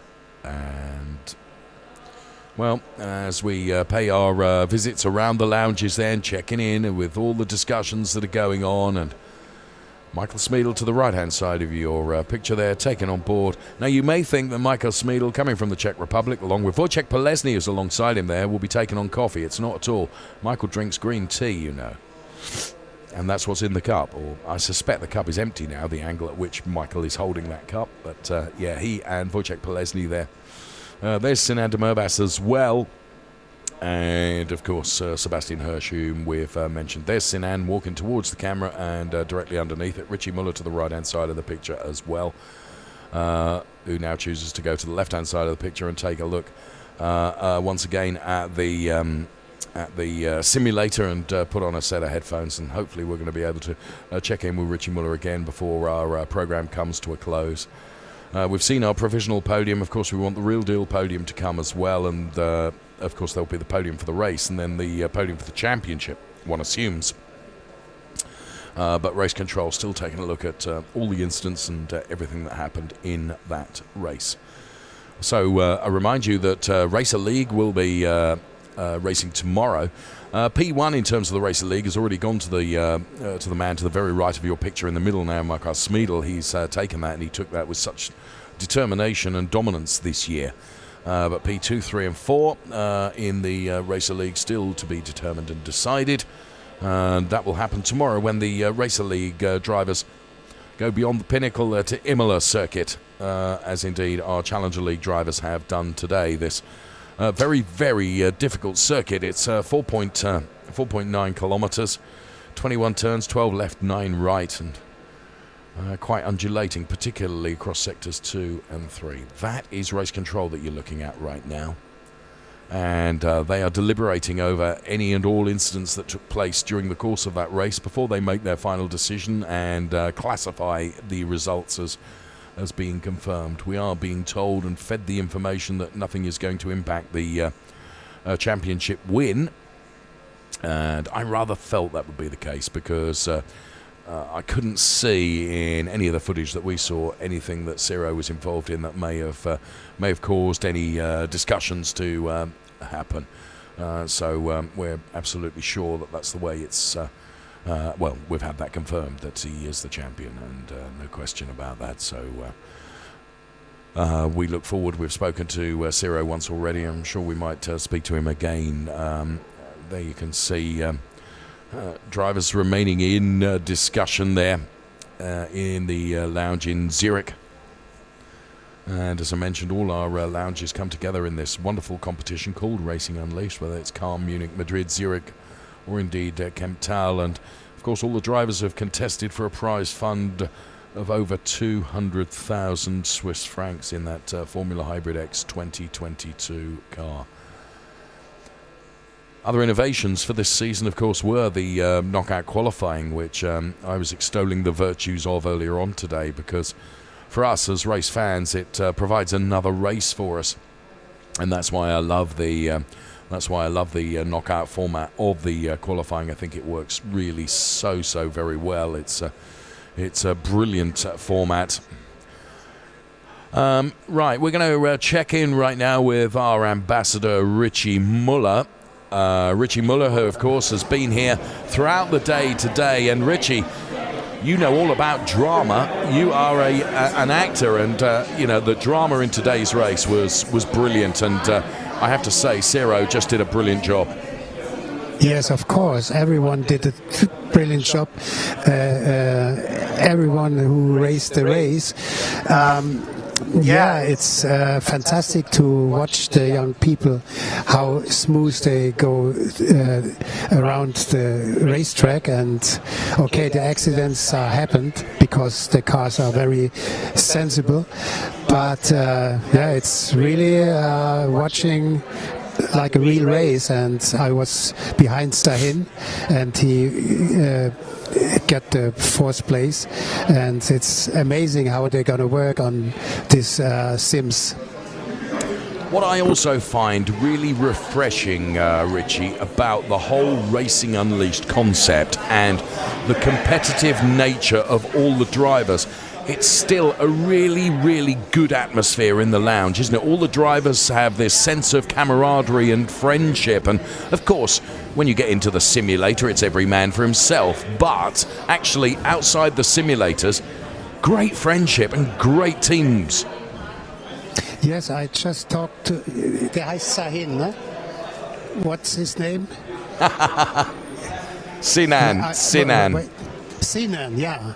I talked to Sinan, and his big wish is to become a race driver. Yep. And he lent some money from his mother to get a gold card here. And his big wish is becoming a race driver, and he told me right now he's very lucky to be here, and as you say, in the car you always on your own, but he finds family here, and he's always very lucky to come to the lounge and meet the people here. So it's right, it's a family you find, and you can talk to everyone, and everyone is very kind and give you tips to drive much better than before. And of course, for Sinan, Richie, that money that was loaned by his mother has given Sinan the opportunity to take potentially P3 in the championship, and that's 1,800 Swiss francs in terms of prizes. Yeah, it's amazing. Yeah, it's affordable. So he's very lucky, and he's always laughing. I look at him now, and he laughs. He's very lucky. Come on, Sanin. This is Sanin.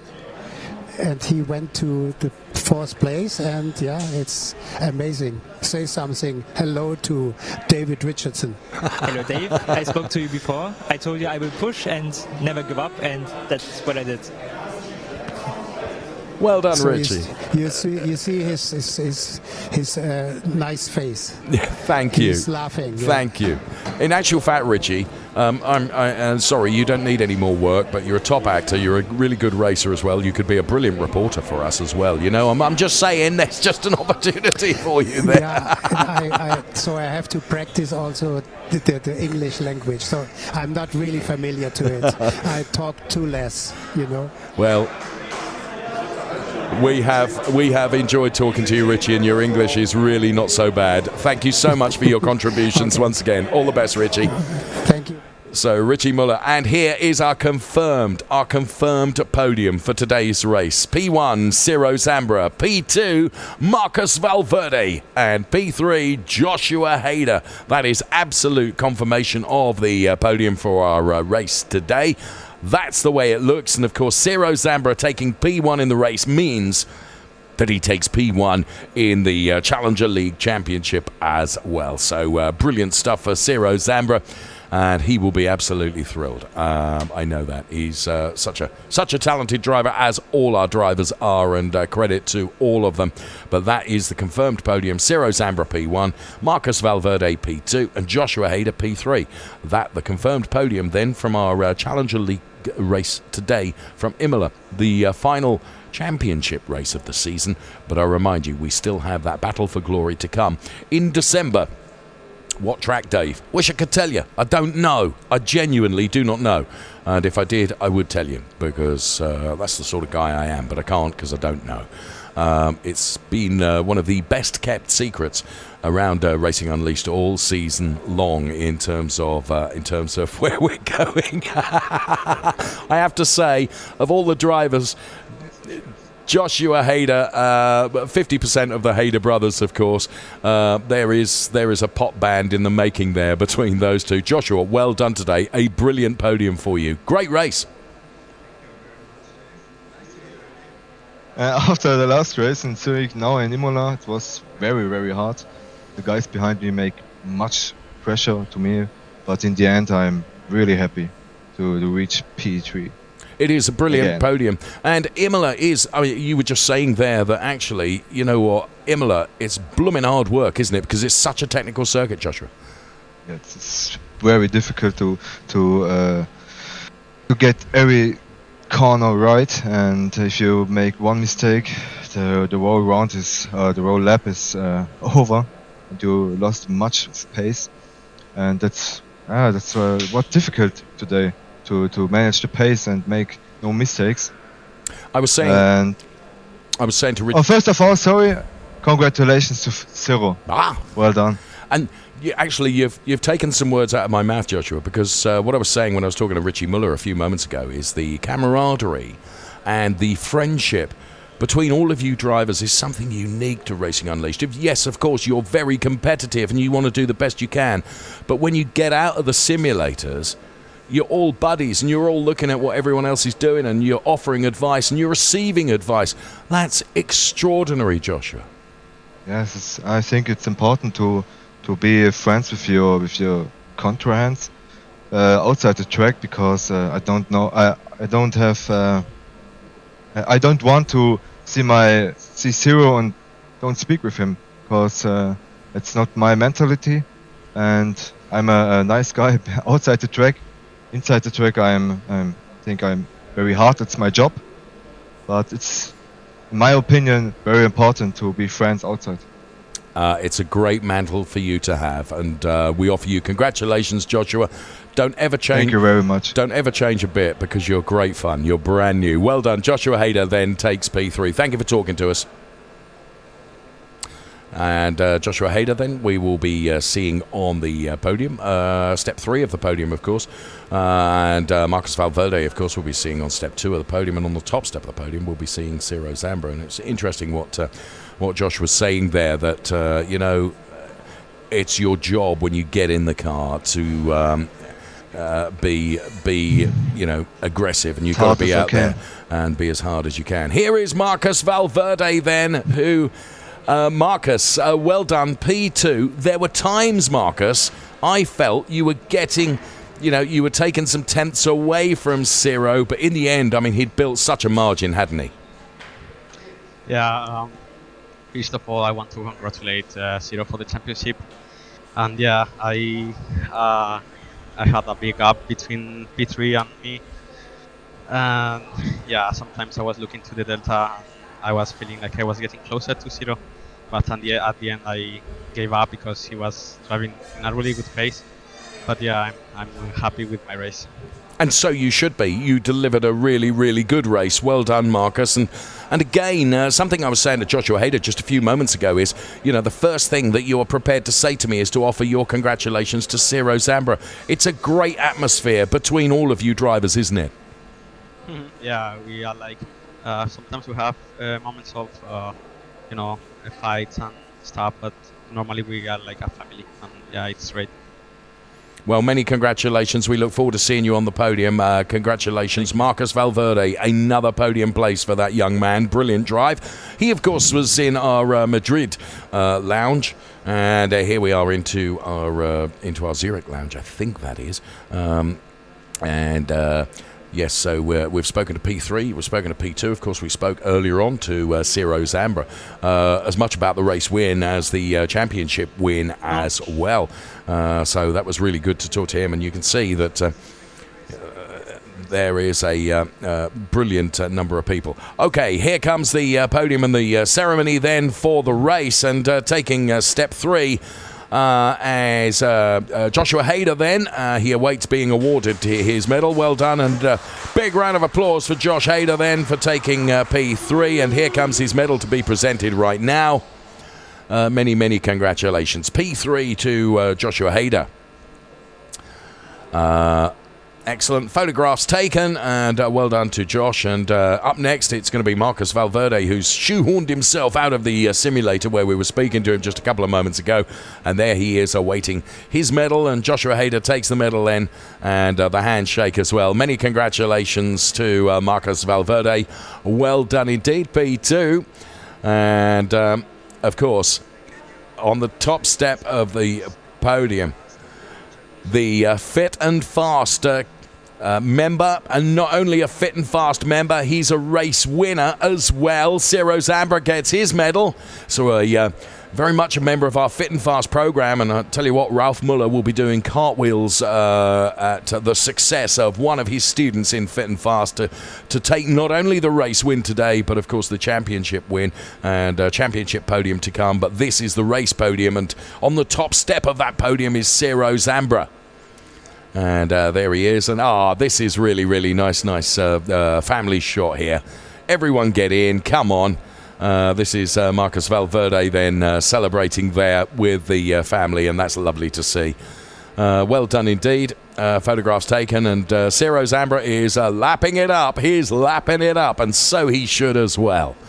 Ciro Zambra then on the P1 podium. There you can see the P1 just beneath his feet there. Deft use of the staircase, which is not only a staircase but a podium as well in our lounge in Zurich. Good use of making the best use of all of our architectural facilities in our lounge in Zurich. Well done. He receives a huge round of applause, and it's richly deserved. Come on. Yeah, do it again, Ciro. We don't mind. We love to see you celebrate, Ciro Zambra. I have to say, I've been to the lounge at Zurich, and it's a really welcoming place and a good place to be. And you can see on 2 levels, as indeed we have here at Kemptal as well. And Ciro Zambra then, he liked the applause so much he went back for some more. Well done. So there we have it. That was the race celebration and podium and ceremony, if to give it its correct title. And making his very fast down the stairs there is Yannick Pletcher. He and Ciro are very, very good friends, and as I may have mentioned in the program earlier, they were both here together yesterday, and it was nice to chat to them. So the champion is Ciro Zambra,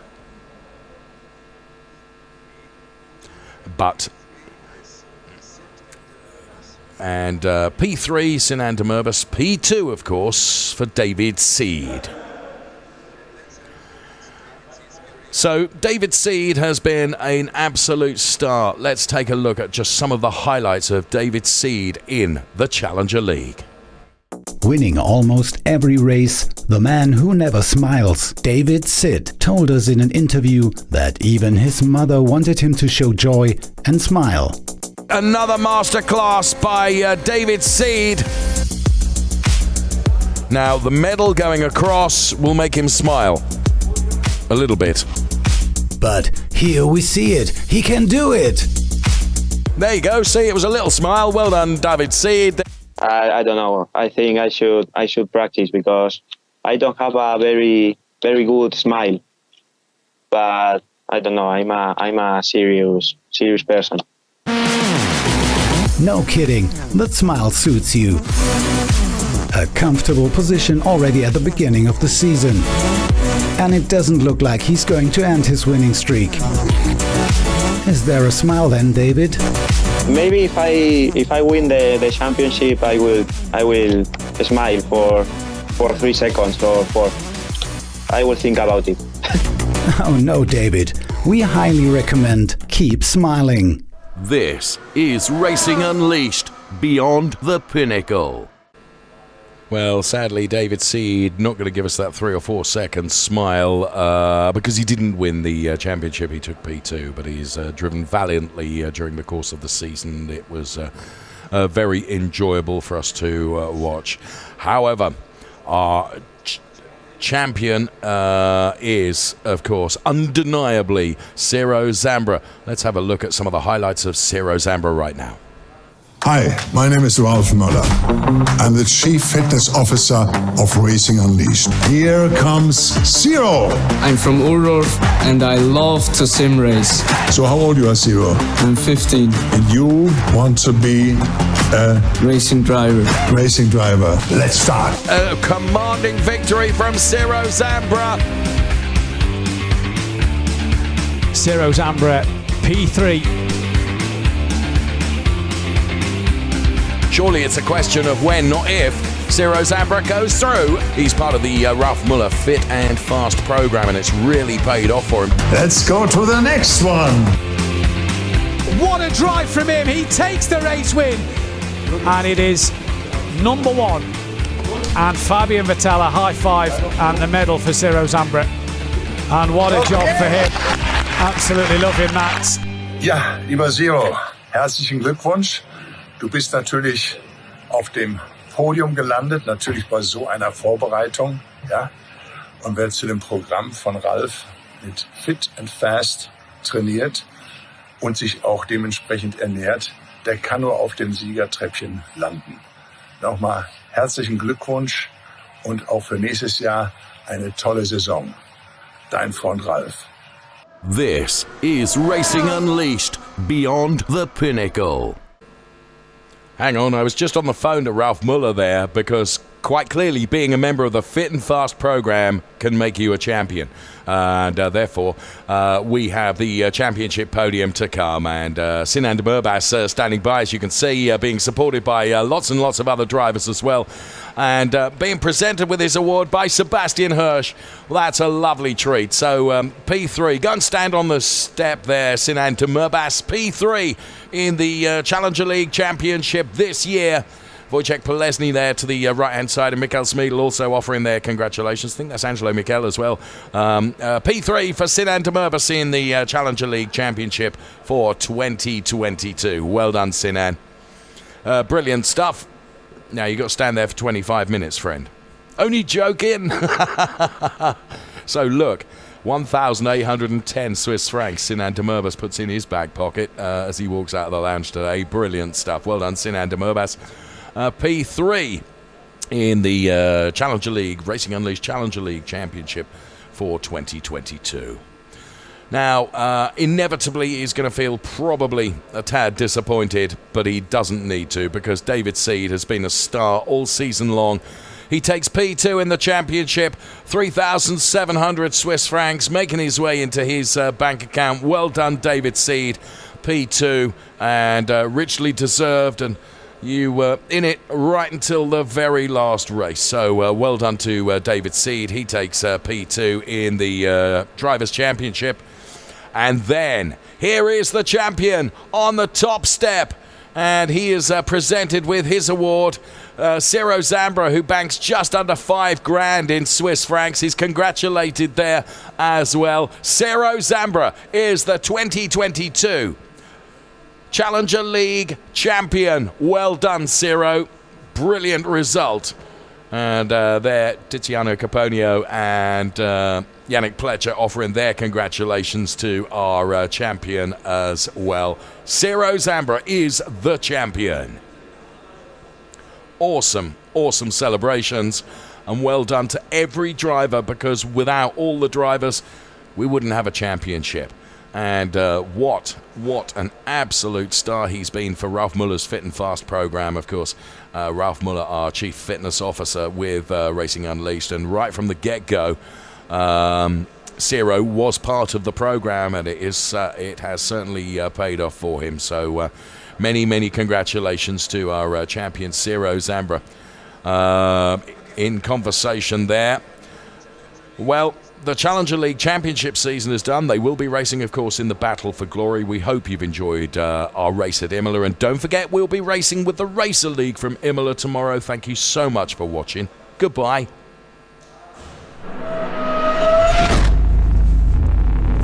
This is Racing Unleashed Beyond the Pinnacle. Hold on to your hats. We are on the grid.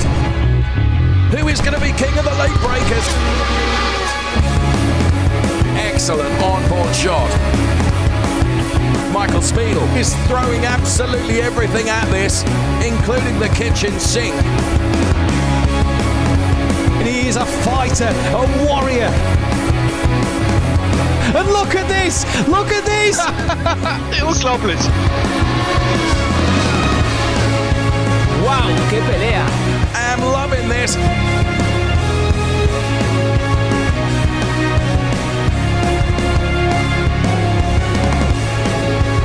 Take your hat off and give him a bow.